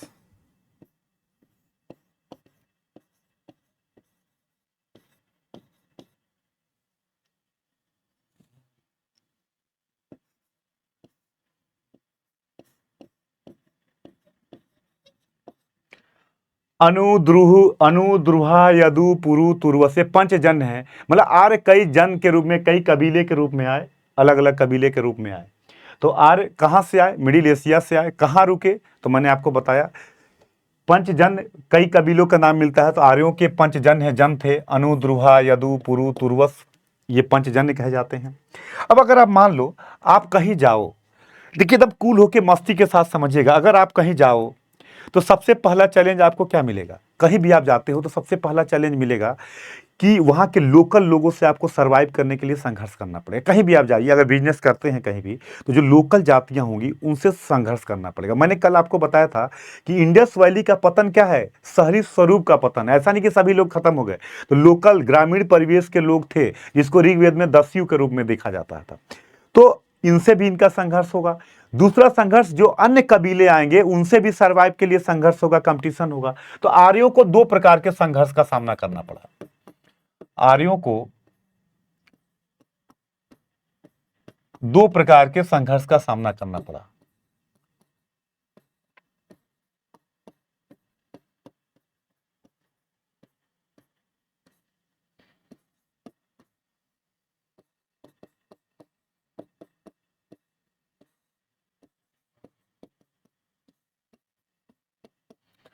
आर्यों को टू टाइप्स ऑफ चैलेंज, दो प्रकार के चैलेंज फेस करने पड़े। पहला, इनका आपस में संघर्ष हुआ,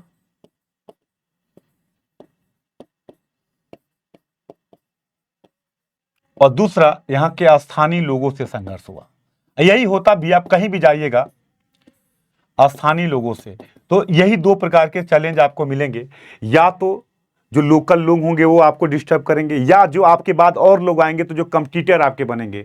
तो सरवाइव करने के लिए आपको संघर्ष करना पड़ेगा। तो आर्य जब मिडिल एशिया से कबीले ग्रुप के रूप में आए तो उनको भी दो प्रकार के चैलेंज दिखाई देता है, एक आपस में संघर्ष, एक स्थानीय लोगों से संघर्ष।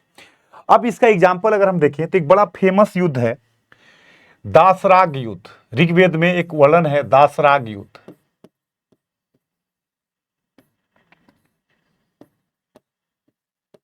टेन किंग वार जिसको कहते हैं हम।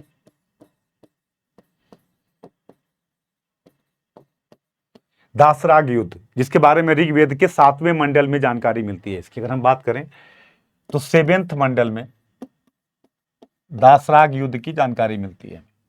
यह क्या है? 10 राजाओं के बीच लड़ा गया युद्ध है, जिसमें एक तरफ कौन थे? भरत क्लेन के सुदास,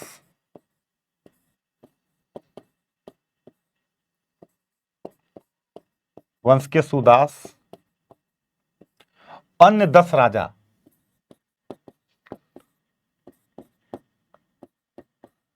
जिसमें पंचजन्य थे जो अभी मैंने बताया, और अनार्य थे जो यहाँ की अन्य जातियां थी।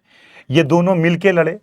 पंचजन्य में मैंने आपको बताया अनु, द्रुहा, यदु, पुरु, तुर्वस। यहाँ क्या है, अनिल, पक्त, शिव, भिसारिन, ये जनजातियां थी। ये पांचों लोग मिलके लड़े और भरत वंश के राजा सुदास, इनके पुरोहित थे वशिष्ठ, इनके पुरोहित थे विश्वामित्र।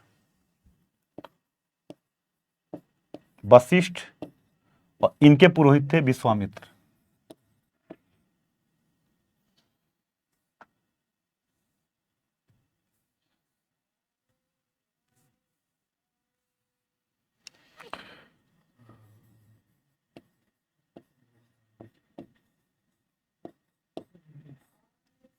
विश्वामित्र, तो वशिष्ठ और विश्वामित्र थे, और इसमें भरत वंश के राजा सुदास की विजय हुई, इसीलिए भारत भी कहा जाता है।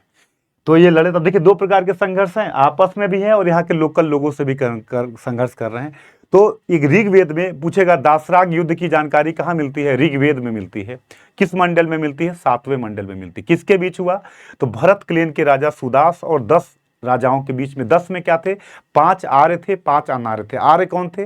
तो अभी बताया अनु, द्रुहा, यदु, पुरु, तुर्वस। अनार्य कौन थे? अनिल, पक्त, शिव, विसारिन, ये लोग थे। और ये युद्ध हुआ जिसमें भरत वंश के राजा सुदास की विजय हुई। सुदास के पुरोहित थे वशिष्ठ और इनके थे विश्वामित्र। तो अगर पूछा जाए कि ये इस युद्ध का कारण क्या था, दासराग युद्ध का कारण क्या था, तो दासराग युद्ध का कारण था परुसली नदी के जल के बंटवारे को लेकर। परुसली नदी के, परुसली किसका नाम है? रावी का प्राचीनतम नाम है। रावी नदी का पुराना नाम है परुसली। रावी नदी के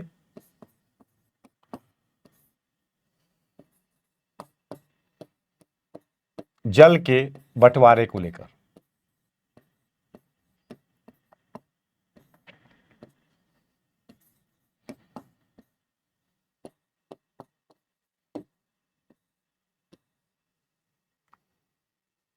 distribution of water of Ravi river, Ravi या परुसली रिवर के जल के बंटवारे को लेके युद्ध हुआ। एक दूसरा कारण इसका और बताते हैं, वशिष्ठ और विश्वामित्र के बीच का मतभेद। वशिष्ठ और विश्वामित्र के बीच का मतभेद।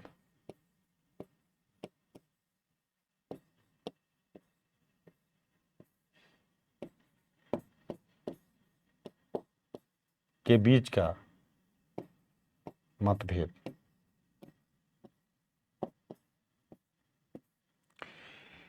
दो कारणों से युद्ध हुआ और जिसमें भरत वंश के राजा सुदास की विजय हुई। और ये तो अगर पूछा जाएगा दासराग युद्ध के बारे में अगर टिप्पणी आ जाए या 125 वर्ड में लिखने के लिए आ जाए, तो यह ऋग्वेद में दिया गया है, इसका वर्णन है। एक बड़ा प्रसिद्ध युद्ध है, 7वें मंडल में है ये। किसके बीच हुआ? तो Bharata clan Sudas and other 10 king. 10 king में कौन थे? आर्य एंड अनार्य दोनों थे, और जिसमें भरत वंश के राजा सुदास की विजय हुई। और इसका रीजन की अगर हम बात करें तो रीजन क्या था? रावी नदी के जल के बंटवारे को लेके और वशिष्ठ और विश्वामित्र के बीच का मतभेद को लेके ये युद्ध हुआ। अब आता है ऋग्वेद में अगर हम बात करें तो राजनीतिक स्थिति जो हम बता रहे थे, तो 2 चीजें मैंने आपको बताई कि ये किस रूप में आए थे? ट्राइबल कबीले के रूप में आए थे। 2 प्रकार के संघर्ष इनको करना पड़ा, एक आपस में लड़ना पड़ा, यहाँ के लोकल लोगों से लड़ना पड़ा। और अगर हम बात करें पॉलिटिकल कंडीशन में, तो सबसे पहला आता है परिवार। जो परिवार था, परिवार का मुखिया जो होता था, पिता या बड़ा भाई, जिसको कुलप कहते थे। पिता या परिवार का जो मुखिया था उसको कहा जाता था कुलप। तो कई परिवारों को मिलकर बनता था ग्राम।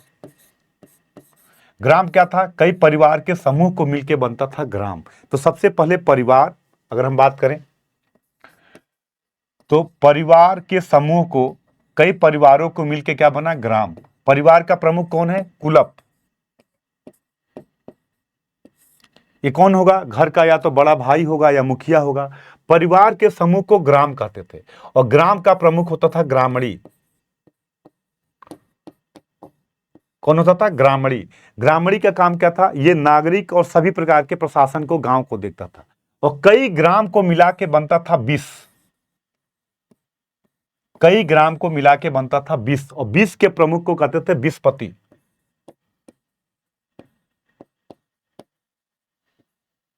और कई 20 को मिला के बनता था जन, और जन का प्रमुख होता था राजा। तो अगर पूछा जाएगा सबसे नीचे कौन आएगा? परिवार। परिवार से कौन होगा? ग्राम। कई परिवार को मिला के गांव बनता था। गांव का प्रमुख कौन होगा? ग्रामणी। कई गांव को मिला के क्या बनेगा? 20। 20 का प्रमुख कौन होगा? 20पति। और कई 20 को मिला के बनेगा राजा, और राजा किसका प्रतिनिधि होगा? जन का। इसलिए जनपद का उल्लेख नहीं है, जन का उल्लेख है। राजा कबीले का नेता है, अभी क्षेत्र से जुड़ा नहीं है। पॉइंट याद है, आईएएस में एक क्वेश्चन पूछा है, लोग कंफ्यूज हो गए। राजा जन का प्रतिनिधि है। कई 20 को मिला के बनता है, जन का प्रमुख है राजा, न कि जनपद का प्रमुख है। ये पूछा, लोग कंफ्यूज हो गए, काफी लोग गलत करके आए। तो याद रखिएगा, सबसे नीचे परिवार, परिवार के बाद आएगा ग्राम। कई परिवारों के समूह को ग्राम कहेंगे। ग्राम का प्रमुख कौन होगा? ग्रामणी होगा। ग्रामणी के ऊपर कौन होगा? 20 होगा। कई गांव को मिला के बनेगा 20। 20 का प्रमुख कौन है? चीफ कौन है? 20पति। और कई 20 को मिला के बनेगा जन। तो राजा जन का मालिक है, जनपद का मालिक नहीं है। ऋग्वेद में ये पॉइंट याद रखिएगा, लोग बहुत कंफ्यूज रहते हैं इसको लेके। तो प्रशासनिक इकाइयां क्या बनी? ग्राम, 20 एंड जन, ये प्रशासनिक इकाइयां बनी ऋग्वेद की। और हेड ऑफ द जन वाज किंग। जन का प्रतिनिधि, जन का जो हेड था वो कौन था? राजा था। क्लियर? तो मैंने बताया आर्य कहां से आए? मिडिल एशिया से आए। आर्य को किस प्रकार के चैलेंज की सामना करना पड़ी? 2 प्रकार के। एक तो आपस में संघर्ष करना पड़ा, और दूसरा यहाँ के लोकल लोगों से। एक फेमस युद्ध कौन सा मिलता है? दासराग युद्ध। दासराग युद्ध किस, कहां पे उल्लेख है? 7वें मंडल में। किसके किसके बीच हुआ? तो भरत वंश के राजा सुदास और 10 अन्य जातियों के रूप में। 10 में कौन थे? 5 आर्य थे, 5 अनार्य थे। आर्य कौन थे? अनु, द्रुहा, यदु, पुरु, तुर्वुस। अनार्य कौन थे? अनिल, पक्त, शिव, बिसारिन आदि, ये लोग थे। इनमें संघर्ष हुआ। भरत वंश का राजा सुदास जीता। कारण क्या था? रावी नदी के जल के बंटवारे को लेके, और वशिष्ठ और विश्वामित्र 2 विद्वानों के बीच का मतभेद भी था। इन दोनों के कारण यह युद्ध हुआ। भरत वंश का राजा सुदास की विजय हुई। इसके बाद हमने पढ़ा कि सबसे निचली इकाई क्या है? परिवार। परिवार का मुखिया कौन होगा? पिता या बड़ा भाई, उसको क्या कहेंगे? कुलप। कई परिवार को मिला के क्या बनेगा? ग्राम बनेगा। ग्राम का प्रमुख कौन है? ग्रामणी। ग्रामणी नागरिक और सैनिक सभी प्रकार के कार्यों को करने के लिए जिम्मेदार था। ग्रामणी के, ग्राम के ऊपर क्या होगा? 20। कई गांवों के समूह को 20 कहते थे। और 20 का प्रतिनिधि कौन होगा? 20पति होगा। और 20, कई 20 को मिला के क्या बनेगा? जन। और जन का प्रतिनिधि कौन होगा? राजा होगा, जनपद का नहीं होगा। ये बात दिमाग में रखिएगा, ये क्वेश्चन पूछता है और मैक्सिमम लोग यहाँ कंफ्यूज रहते हैं। राजा कबीले का नेता है, राजा भूमि का मालिक अभी यहाँ नहीं बना है। इसको जनपद से अभी जुड़ा नहीं है, जन से जुड़ा है ऋग्वेद में। ये उत्तर वैदिक काल में जब आइएगा तो ये परिवर्तन आएगा। बिहार में पूछा तो भी काफी लोगों ने ये बात गलत की, कंफ्यूज रहते हैं। तो यहाँ क्लियर कट समझिएगा, राजा कबीले का नेता है, अपने ग्रुप का नेता है। ये अवधारणा ऋग्वेद में थी, जिसको मतलब जन का प्रतिनिधि है, ये जनपद का नहीं। अब देखिए, तो सबसे पहले प्रशासनिक इकाई में कौन होगा? राजा। राजा कौन है? जन का नेता है, अपने कबीले का नेता है। मैंने पहले ही प्रूफ कर दिया आपको, कबीले का नेता है। राजा क्या है? अपने कबीले में से एक व्यक्ति को चुना गया। जब आदमी एक बात मैनेज करने के लिए एक व्यक्ति को चुना गया, वो कौन है? राजा है। तो राजा के कार्य क्या होंगे? ऋग्वेद में राजा के 2 ही कार्य हैं यार, ओनली 2 कार्य करता है राजा। क्या होता है? राजा का पहला काम होता है प्रोटेक्शन करना, अपने कबीले की रक्षा करना। देखिए एकदम मस्ती के साथ पढ़िएगा, कबीले की रक्षा करना। अगर एक बार सही से पढ़ लिए तो इतिहास ऐसा है कि नशे में भी रहेंगे तो गलती नहीं करेंगे, ये खून में चला जाता है अगर सही तरीके से पढ़ लिया जाए तो राजा क्या करेगा? कबीले की रक्षा करेगा। हर राजा, हमारी सरकार का जो प्रधानमंत्री हैं, सरकारें हैं, क्या करती हैं? अपने लोगों की रक्षा करने की जिम्मेदारी पाला। तो यहाँ भी राजा क्या करेगा? कबीले की रक्षा करेगा। और दूसरा, राजा की जिम्मेदारी है इनकम बढ़ाना, सोर्स बढ़ाना। अगर सोर्स नहीं बढ़ेगा तो लोग भूखे मर जाएंगे। तो यहां भी राजा क्या करेगा? आय बढ़ाएगा। तो राजा की आय, यहां इनकम का सोर्स क्या है? पशु। जिसके पास जितनी ज्यादा गाय होंगी उतना अमीर माना जाएगा। ऋग्वेद में संपत्ति की गणना, मेजरमेंट ऑफ प्रॉपर्टी किसमें हो रही है? पशुओं में होती है, याद रखिएगा, स्पेशली फॉर काऊ। जिसके पास जितने गाय होंगी वो उतना अमीर माना जाएगा, उतना रिच माना जाएगा। तो राजा क्या करेगा? पशुओं के लिए युद्ध करेगा, पशुओं के लिए युद्ध करेगा। It means war for animals, specially cow, गायों के लिए युद्ध करेगा। तो राजा का दो ही काम होगा, क्योंकि इनकम बढ़ाना, तो पशुओं के लिए युद्ध करेगा और कबीले की रक्षा करेगा। आज भी यही हमारी सरकार करती है, इकोनॉमी को बढ़ाइए, लोगों को प्रोटेक्ट करिए। राजा की मेन जिम्मेदारी, लोग ही सुरक्षित नहीं रहेंगे तो आप क्या कर लेंगे? और लोग सुरक्षित हैं और इनकम नहीं है तो भी बेकार है। तो यहां भी राजा दो ही काम कर रहा है। राजा का लक्ष्य है हमारे अपने कबीले की रक्षा करना और इनकम बढ़ाना। इनकम का सोर्स क्या है? अगर कोई पूछे कि ऋग्वेद में इनकम का मुख्य सोर्स क्या है, तो पशु है। अब पशुओं में क्या है? गाय है, तो गायों के लिए युद्ध करेगा। ऋग्वेद में आईएएस में क्वेश्चन आया हुआ है, गोसु, गोसु, गवेषण, गम में, यह शब्द किसके लिए प्रयोग किए गए हैं ऋग्वेद में? एक क्वेश्चन पूछा गया यूपीएससी में कि गोसु, गवेषण, गम, गविष्टि, ये किसके लिए प्रयोग किए गए हैं? तो ये शब्द प्रयोग किए गए हैं युद्ध के लिए। इसका मतलब होता है युद्ध, मतलब ये किसको दिखाते हैं? गायों के महत्व को दिखाते हैं।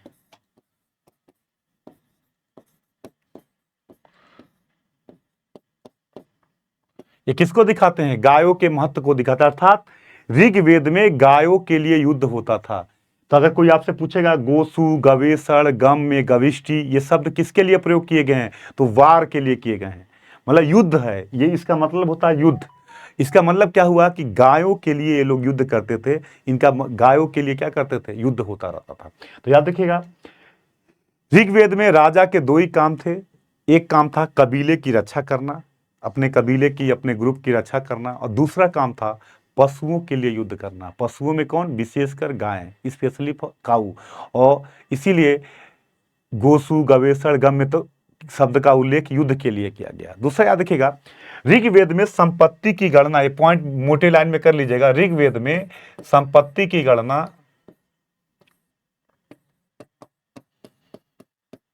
पशुओं के रूप में की जाती थी।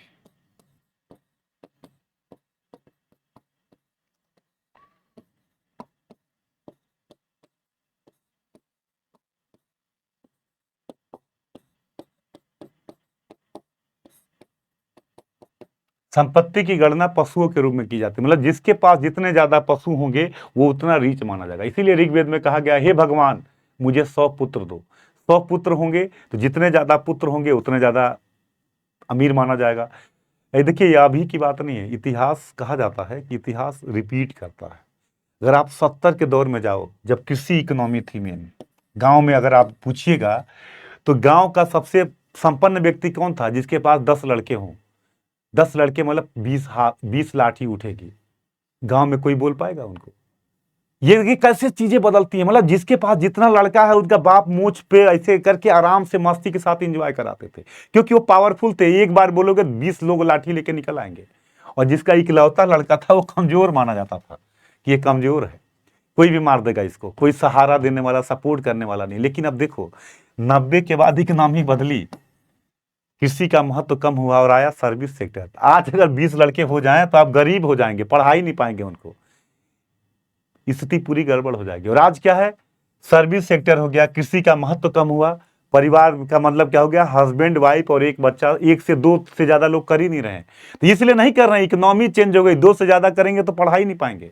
मेडिकल, स्कूल, खर्चाएं इतनी बढ़ गई और इकोनॉमी चेंज हो गई। तो आज परिवार का मतलब क्या है? दादा, बुआ, चाचा सब एलियन हो गए। परिवार का मतलब हो गया हस्बैंड, वाइफ और बच्चा। अब देखिए 2 बीएचके का मकान चल रहा है, ये सब यही से समझ में आता है। समझिएगा इतिहास, अब इकोनॉमी बदलेगी। अगर आपको किसी के घर के बारे में जानना हो कि आदमी के घर में क्या हो रहा है, तो इकोनॉमी जान लो, सब समझ में आ जाएगा। 4 लड़के हैं, चारों नौकरी कर रहे हैं, तो एक साथ रहेंगे ही नहीं। 10 साल 15 साल बाद सब अलग अलग दिखाई देंगे, सब अपने अपने हिसाब से रहेंगे, क्योंकि इकोनॉमी सर्विस सेक्टर है यार। सर्विस सेक्टर इकोनॉमी होगी तो एक साथ रहेंगे नहीं, सबकी अलग अलग लाइफ स्टाइल होगी। तो परिवार की अवधारणा क्या होगी? वहां एक ही आएगी, हस्बैंड वाइफ और बच्चा, 2-4 दिन कोई चला जाए तो डिस्टर्ब हो जाएंगे वो, क्योंकि उनको आदत क्या पड़ गई वही रहने की। तो उनकी गलती नहीं है, ये इकोनॉमिक सेटअप है ये ऐसा। अभी एक एग्रीकल्चर में इकोनॉमी हो जाए, इंडस्ट्री में लोग आ जाए, एक साथ उद्योग लगाएं, एक साथ लोग रहने रहेंगे। अब देखिए जब ये सब कुछ जाएगा, जैसे खुदाई होगी तो छोटे छोटे बर्तन मिलेंगे, तो इतिहासकार आगे आने वाले क्या कहेंगे, 1-2 लोग परिवार में रहते होंगे, बड़े बर्तन दिखाई ही नहीं देंगे, कुकर 2-2 लीटर 4-4 लीटर का कुकर दिखे, क्योंकि लोग ही नहीं है। तो ये क्या, ये इकोनॉमी 90 के बाद सर्विस सेक्टर हुआ, चीजें बदल गई, ज्वाइंट परिवार की अवधारणा खत्म होने लगी, पारिवारिक विचारधाराएं खत्म होने लगी। ये क्या है, तो ये सब इकोनॉमी पर डिपेंड है। यहाँ पशुओं के लिए युद्ध कर रहे हैं तो कह रहे हैं भगवान मुझे 100 पुत्र दो, क्योंकि यहाँ इकोनॉमी जितने ज्यादा लड़के रहेंगे उतने ज्यादा पशु संभालेंगे, जितने ज्यादा पशु संभालेंगे उतने रिच होंगे। तो संपन्नता ये ऋग्वेद में है, मैं अपने मन से नहीं बता रहा हूँ, ऋग्वेद में कहा जाता है कि परिवार वही ज्यादा संपन्न है जो जितना बड़ा है, जितना बड़ा परिवार होगा उतना संपन्न होगा, और हाँ जितना बड़ा परिवार हो उतना गरीब माना जाएगा। देखिए कॉन्सेप्ट कैसे बदल गया भाई। एक बच्चे की फीस जा रही है 22,000, 10 बच्चे हो जाए तो 2.5 लाख तो फीसें देंगे आप, और एक को पढ़ाएंगे 10 को नहीं पढ़ाएंगे तो कहेगा पिताजी धोखा कर दिया हमारे साथ, तो 9 आपको गाली देंगे। तो ऐसे में आदमी एक से ज्यादा, करीब 1 से 2 बच्चा बहुत हो गए। तो ऐसा नहीं कि आदमी चाहता नहीं है, करेगा क्या, क्योंकि सिस्टम बदल गया। इसका मतलब जब इकोनॉमी बदलती है तो सब कुछ बदल जाता है, नियम रूल रेगुलेशन सब बदलने लगता है। तो याद रखिएगा, ये मैं भी इसलिए बता रहा हूं कि जब भी परिवर्तन समझना हो, यहाँ तक कि किसी के घर के बारे में भी आपको जानना हो, तो उस घर की इकोनॉमिक सोर्स को समझिए। अगर वो समझ में आ गया तो लोगों का विचार कैसा होगा, लोग कैसे होंगे, वो चीज़ें आपको समझ में आने लगेंगी। आधी चीज़ें आप गेस करके बता दोगे कि यही होगा। यही इतिहास से समाज को जानने का अनुभव मिलता है। इसीलिए यूपीएससी हिस्ट्री के बाद क्या रखता है, सोशल इशू, कि जब इतिहास जानोगे तो समाज की समस्याएं आपको समझ में आने लगेंगी कि यार हाँ यार ये प्रॉब्लम है। क्योंकि यार कोई भी कस्टम, कोई भी रीति रिवाज कहीं ना कहीं इकोनॉमिक कई चीज़ों से जुड़ा होता है, तब उसको मान्यता दी जाती है। तो अगर हम उसके पीछे का बैकग्राउंड समझ जाएं तो हम समझ जाएंगे कि सोसाइटी कैसे आगे बढ़ रही है, क्या हो रहा है। इसीलिए पहले यूपीएससी इतिहास पढ़ाता है, फिर सोशल इशू पढ़ाता है, फिर ज्योग्राफी पढ़ाता है। समाज को समझिए, समस्याओं को समझिए, भूगोल समझिए, तब कानून बनेगा। तो सेकंड पेपर में पॉलिटी पढ़ाता है, और जब कानून बन गया तब डेवलपमेंट चालू होगा तो थर्ड पेपर में क्या पढ़ाता है, इकोनॉमिक्स पढ़ाता है। और जब डेवलपमेंट होगा तो करप्शन होगा तो फोर्थ पेपर में पढ़ाता है, इथिक्स पढ़ाता है। ये क्रम है, लोग समझ नहीं पाते इसको, और क्या करते हैं कुछ भी। क्योंकि जब तक यार समाज को नहीं जानेंगे कैसे मानेंगे क्या नियम बनाया जाए, क्या लोग एक्सेप्ट करेंगे, क्या लोग एक्सेप्ट नहीं करेंगे। इसलिए समाज को, समाज समझने के लिए इतिहास को जानना बहुत जरूरी है। इसलिए लोग कहते हैं कि इतिहास पढ़ाया क्यों जा रहा है, क्योंकि जब तक ये नहीं पढ़ेंगे आपके अंदर गंभीरता नहीं आएगी, आपके अंदर सोचने समझने की क्षमता डेवलप नहीं होगी। जिस भारत को में आप इतिहास, जिस भारत में आप ऑफिसर बनने जा रहे हैं, उस भारत को अगर जानना है तो उसके कल्चर को जानना होगा। तो यहाँ पे समझिएगा कि संपत्ति की गणना किस में हो रही है, पशुओं में हो रही है। अब पशुओं में किस में, गायों में। ऋग्वेद कहता है कि जो परिवार जितना ही बिग होगा उतना ही रीच होगा। मतलब परिवार की संपन्नता का आधार क्या है, परिवार की बृहदता। परिवार जितना ही बिग होगा, जितना ही बड़ा होगा, उतना ही संपन्न होगा। तो राजा के कार्य क्या हो गए, कबीले की रक्षा करना और अपने पशुओं के लिए युद्ध करना। पशुओं में किसके लिए, स्पेशली गायों के लिए। गोसु, गवेषण, गम, ये शब्द किसके लिए यूज किए गए, युद्ध के लिए यूज किए गए। जिसका महत्व है कि गायों का महत्व था और राजा गायों के लिए युद्ध करता था। अब आता है राजा की सहायता कौन करेगा। भाई राजा अकेले तो काम करेगा नहीं, तो राजा की सहायता के लिए कौन होगा। तो राजा की सहायता के लिए 3 लोग थे। एक थे पुरोहित, पुरोहित,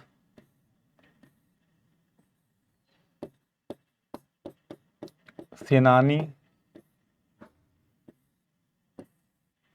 और ग्रामणी। ये राजा की सहायता के लिए होंगे। ये 3 लोग होंगे जो राजा की सहायता करेंगे। कौन कौन, पुरोहित, सेनानी और ग्रामणी। पुरोहित क्या करेगा, राजा को सोचने समझने की राय देगा कि कैसे सोचा जाए, कैसे क्या किया जाए, ये किसकी जिम्मेदारी होगी, पुरोहित की। सेनानी क्या होगा, जो रक्षा संबंधी झगड़ा हो तो उसमें राजा की सहायता करेगा। और ग्रामणी क्या होगा, जो असैनिक सभी प्रकार के प्रशासन को देखेगा। तो 3 अधिकारी हुए जो राजा को असिस्ट करेंगे, पुरोहित, सेनानी एंड ग्रामणी। ये तीन लोग जो हो राजा को असिस्ट करेंगे और राजा को बताएंगे कि कैसे क्या किया जाए। क्लियर। तो राजा, तो ऋग्वेद में क्या होगा, सबसे पहले मैंने बताया कि आर्य कहां से आए, मिडिल एशिया से आए। राजा के वर्ग क्या होंगे, तो राजा के दो प्रकार के क्या होंगे, पहला प्रोटेक्शन ऑफ देयर ग्रुप्स, अपने कबीले की रक्षा करना, एंड वार फॉर एनिमल्स, बस पशुओं के लिए युद्ध करना, स्पेशली किसके लिए, गायों के लिए। तो ऋग्वेद में आएगा गोसु, गवेषण, गम, ये जो वर्ड आएगा ये किसके लिए आएगा, युद्ध के लिए आएगा। मतलब राजा किसके लिए युद्ध करेगा, पशुओं के लिए युद्ध करेगा। ये चीजें हमने आपको बताई। इसके बाद हमने बताया कि राजा को चैलेंज क्या है, तो दो प्रकार के चैलेंज होंगे, एक तो एमंग द ग्रुप्स, अपने ग्रुप में, और दूसरा लोकल जो नेटिव हैं, लोकल जातियां हैं उनके लिए। तो ऋग्वेद में एक फेमस युद्ध मैंने क्या बताया, दासराग युद्ध, जिसको हम कहते हैं 10 किंग वार। 10 किंग वार किसके बीच में हुआ, भरत वंश के clan Sudas and 10 other king. किस रीजन क्या था, the distribution of water of Ravi river. Ravi का पुराना नाम क्या है, परुस्नी, परुस्नी नदी के जल के बंटवारे को लेकर। दूसरा क्या है, difference the ideology between Vishwamitra and Vashishtha, Vishwamitra और वशिष्ठ की विचारधाराओं के बीच जो मतभेद था उनको लेके हुआ। राजा को असिस्ट करने वाले तीन लोग कौन होंगे, पुरोहित, सेनानी एंड ग्रामणी। पुरोहित क्या करेगा, राजा को सोचने समझने की क्षमता की उसमें राय देगा। सेनानी क्या है, युद्ध के मामलों में राय देगा, सैनिक मामलों में राय देगा। और ग्रामीणी क्या है, अदर जो सिविल मैटर्स हैं उनमें जो काम करेगा। ये तीन लोग हो गए, पुरोहित, सेनानी एंड ग्रामीणी। इसके बाद राजा को कंट्रोल करने के लिए तीन कमेटियां होती थी, सभा,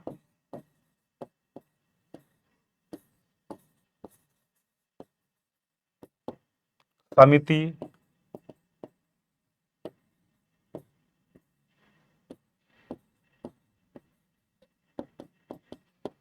एंड विदत।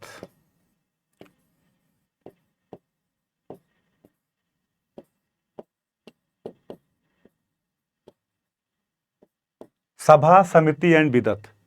सभा क्या करेगी, अगर कहा जाए तो सभा बेसिकली जो एल्डर्स लोग होते थे, वृद्ध लोग होते थे, उनकी कमेटी होती थी। जो सीनियर सिटीजन हैं उनकी कमेटी को कहते थे सभा कहते थे। समिति में सामान्य लोग होते थे, जनरल मास होता था सामान्य लोग में। और राजा समिति के कंट्रोल में, मतलब राजा हमेशा समिति की राय लेने के लिए आतुर रहता था, लेने के लिए तैयार रहता था, और इनको सपोर्ट हमेशा राजा की जरूरत होती थी। विदत के बारे में बहुत ज्यादा जानकारी नहीं मिलती। ऋग्वेद कहता है कि विदत जो था एक प्रकार की धार्मिक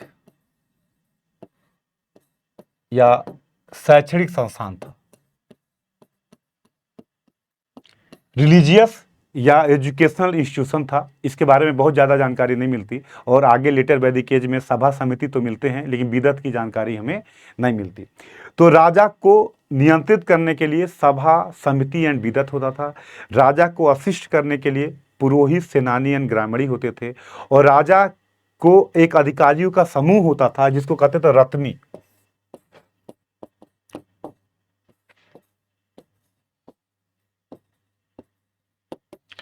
राजा इनसे भी सहायता लेता था, जिसमें कुम्हार होते थे, सूतकार होते थे।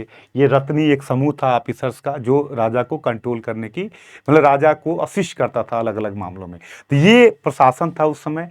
मतलब प्रशासन की अगर बात हम करेंगे, अगर आता है कि ऋग्वेद की पॉलिटिकल कंडीशन बताइए,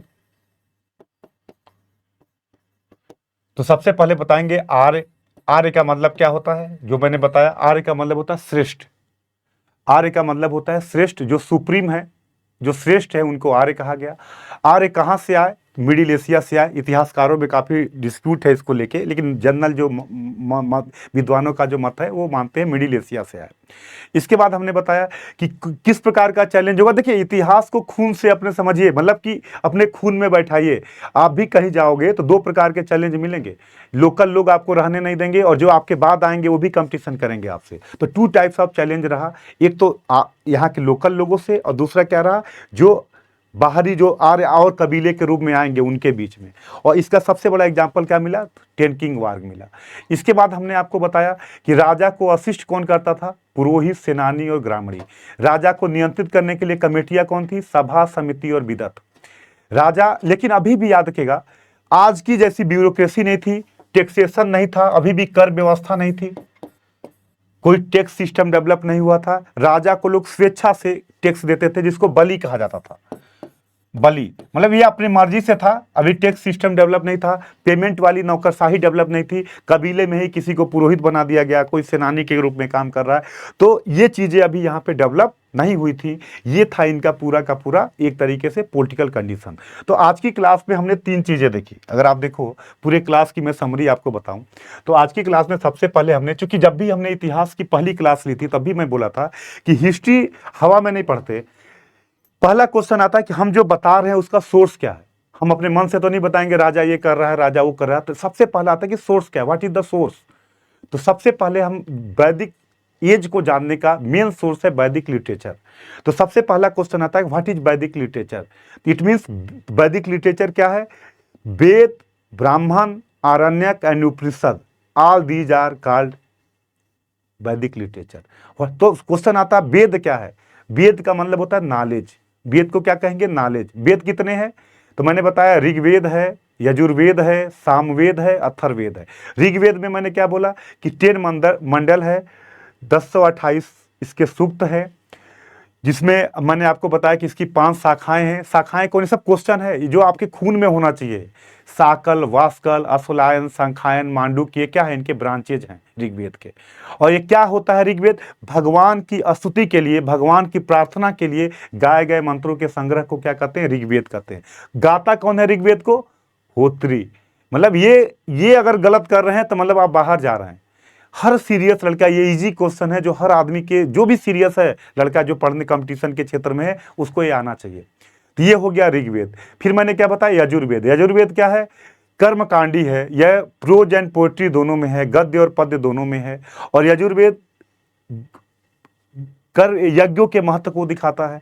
यजुर्वेद की 2 शाखाएं हैं, कृष्ण यजुर्वेद, शुक्ल यजुर्वेद। यूपी पीसीएस में कई बार पूछा है। शुक्ल यजुर्वेद को क्या कहते हैं, वार्ष्णेय संहिता कहते हैं। ये क्वेश्चन आया था, मेंस में भी पूछा है, प्रीलिम्स में भी पूछा। शुक्ल यजुर्वेद क्या है, वार्ष्णेय संहिता को ही शुक्ल। एक वार्ष्णेय कौन है, याकलब के पिता हैं, उनके नाम पे कहा गया वार्ष्णेय संहिता। इनकी शाखाएं कौन है तो मैंने बताया शुक्ल यजुर्वेद की है कान्व और मध्यनंदिनी। कृष्ण यजुर्वेद की हैं काठक, कपिस्टल, तैतरी, मैत्रायणी, ये उनकी हैं। फिर मैंने आपको बताया सामवेद संगीत का मूल सोर्स है। मैक्सिमम मंत्र किसके हैं, ऋग्वेद के लिए गए हैं।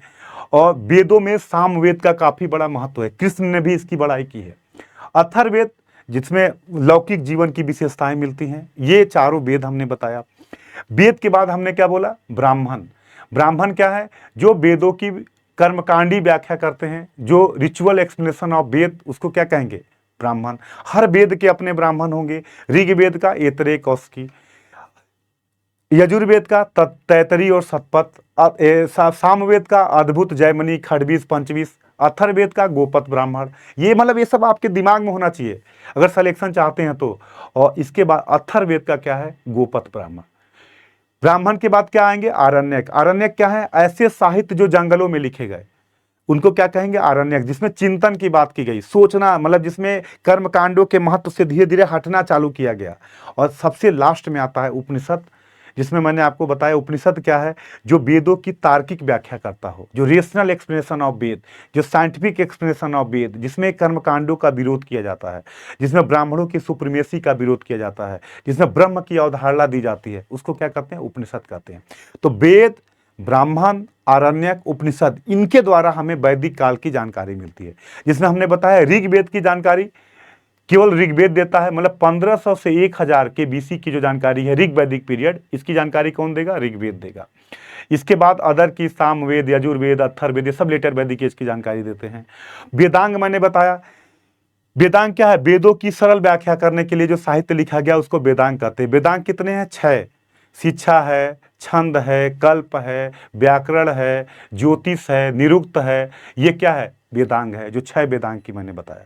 फिर मैंने बताया आर्य कहाँ से आए, मध्य एशिया से आए। कहाँ रहे, सप्त सिंधु के क्षेत्र में रहे।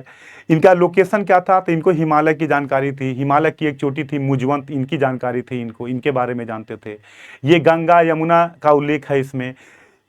सरस्वती को सबसे ज्यादा पवित्र नदी मानते थे, जिसको नदीतमा कहा जाता था। सिंधु का उल्लेख है इसमें, मतलब गंगा यमुना इनकी क्या थी, बाउंड्री थी। इस प्रकार से इन्होंने आर्य आए। पॉलिटिकल कंडीशन मैंने बताया कबीले के रूप में। तो मतलब 2 टॉपिक हमने आज बताया, एक बताया वैदिक साहित्य,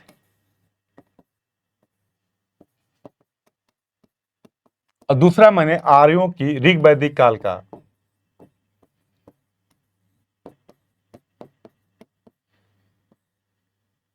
राजनीतिक स्थिति, पॉलिटिकल कंडीशन ऑफ ऋग वैदिक पीरियड। ये हमने दो चीजें बताई, पॉलिटिकल कंडीशन ऑफ ऋग वैदिक पीरियड और वैदिक लिटरेचर के बारे में बात। अब जो अगली क्लास होगी जिसमें हम ऋग वैदिक सामाजिक स्थिति, आर्थिक स्थिति, धार्मिक स्थिति, और फिर हम बढ़ेंगे लेटर वैदिक एज की तरफ। क्या परिवर्तन आया, क्यों परिवर्तन आया, क्या क्या हुआ, राजा कैसे जन से जनपद का मालिक बना, राजा जन से जनपद की अवधारणा कैसे आई, कैसे 16 महाजनपद बने, और फिर मगध का उत्कर्ष कैसे चालू हुआ। मतलब अब आपको धीरे धीरे सीक्वेंस समझ में आएगा कि चीजें कैसे आगे बढ़ती हैं, कैसे चीजों को, क्योंकि इतिहास में कोई भी चीज अचानक या हवा में नहीं आती कि आप हवा में आओगे चीजों को कर लोगे। इसका एक प्रोसेस है। जैसे जब आप हाई स्कूल करोगे, फिर इंटर करोगे, फिर ग्रेजुएशन, अचानक तो ग्रेजुएशन में चले नहीं जाओगे। तो ये जो नागरिकरण, अर्बनाइजेशन चालू होगा, कैसे कैसे चीजें डेवलप हुई, ये अगर समझ गए तो आप नशे में भी रहिएगा तो इतिहास के क्वेश्चन गलत नहीं होंगे। मतलब आप कहीं भी रहिए, कोई पूछे, ये आपके खून में होना चाहिए। अगर आप सिलेक्शन चाहते हैं, अगर चाहते हैं यूपीपीएससी में होना, यूपीएससी में होना, तो ये चीजें आनी, क्योंकि ये गलत कर रहे हैं मतलब आप बाहर जा रहे हैं। देखिए, टफ किसी को नहीं आता, इजी गलत नहीं होने चाहिए। इजी क्वेश्चन गलत ना करिए, ये हमेशा बांध लीजिए। टफ, अब तो माइनस मार्किंग है, वैसे भी लोग नहीं करते। टफ किसी को नहीं आता और टफ के चक्कर में पढ़ना भी नहीं चाहिए। बस इजी क्वेश्चन गलत ना हो, हम इन कर जाएंगे। अगर ये नहीं होता तो 2023 में यूपीएससी की मेरिट कितनी गई, 75.73, लगभग 75-76 क्वेश्चन पे प्रीलिम्स हुआ। मतलब 38 क्वेश्चन जो सही कर दिए 100 में, उनका प्रीलिम्स हो गया है 23 वाले में। इसका मतलब क्या है, केवल हिस्ट्री, पॉलिटी, ज्योग्राफी, करेंट के सामान्य क्वेश्चन अगर लड़का सही कर दियो तो प्रीलिम्स हो जाता। ये लंबी लंबी बात करके हवाबाजी करते रहते हैं, ये अगर कर ले तो मामला बन जाए। तो कोशिश ये करिएगा कि कॉन्सेप्ट क्लियर हो, क्योंकि मेरिट 2023 का यूपीएससी ने डिक्लेयर किया, मतलब 38 क्वेश्चन पे प्रीलिम्स हुआ है। मतलब 100 में 38 क्वेश्चन अगर सही था तो उन लोगों का प्रीलिम्स हुआ 2023 में, जो आयोग ने नंबर डिक्लेयर किया। इसका मतलब क्या है कि अगर हम बेसिक्स को कायदे से सही कर ले तो भी हमारा सिलेक्शन हो जाएगा। तो इसी क्रम में अगली क्लास में हम मिलते हैं आपसे, और उसमें चालू होगा इसका पॉलिटिकल। तो हमने बता ही दिया, सोशल, इकोनॉमिक एंड रिलीजियस देंगे, और इस टॉपिक को फिर आगे धीरे धीरे बढ़ाएंगे। धन्यवाद।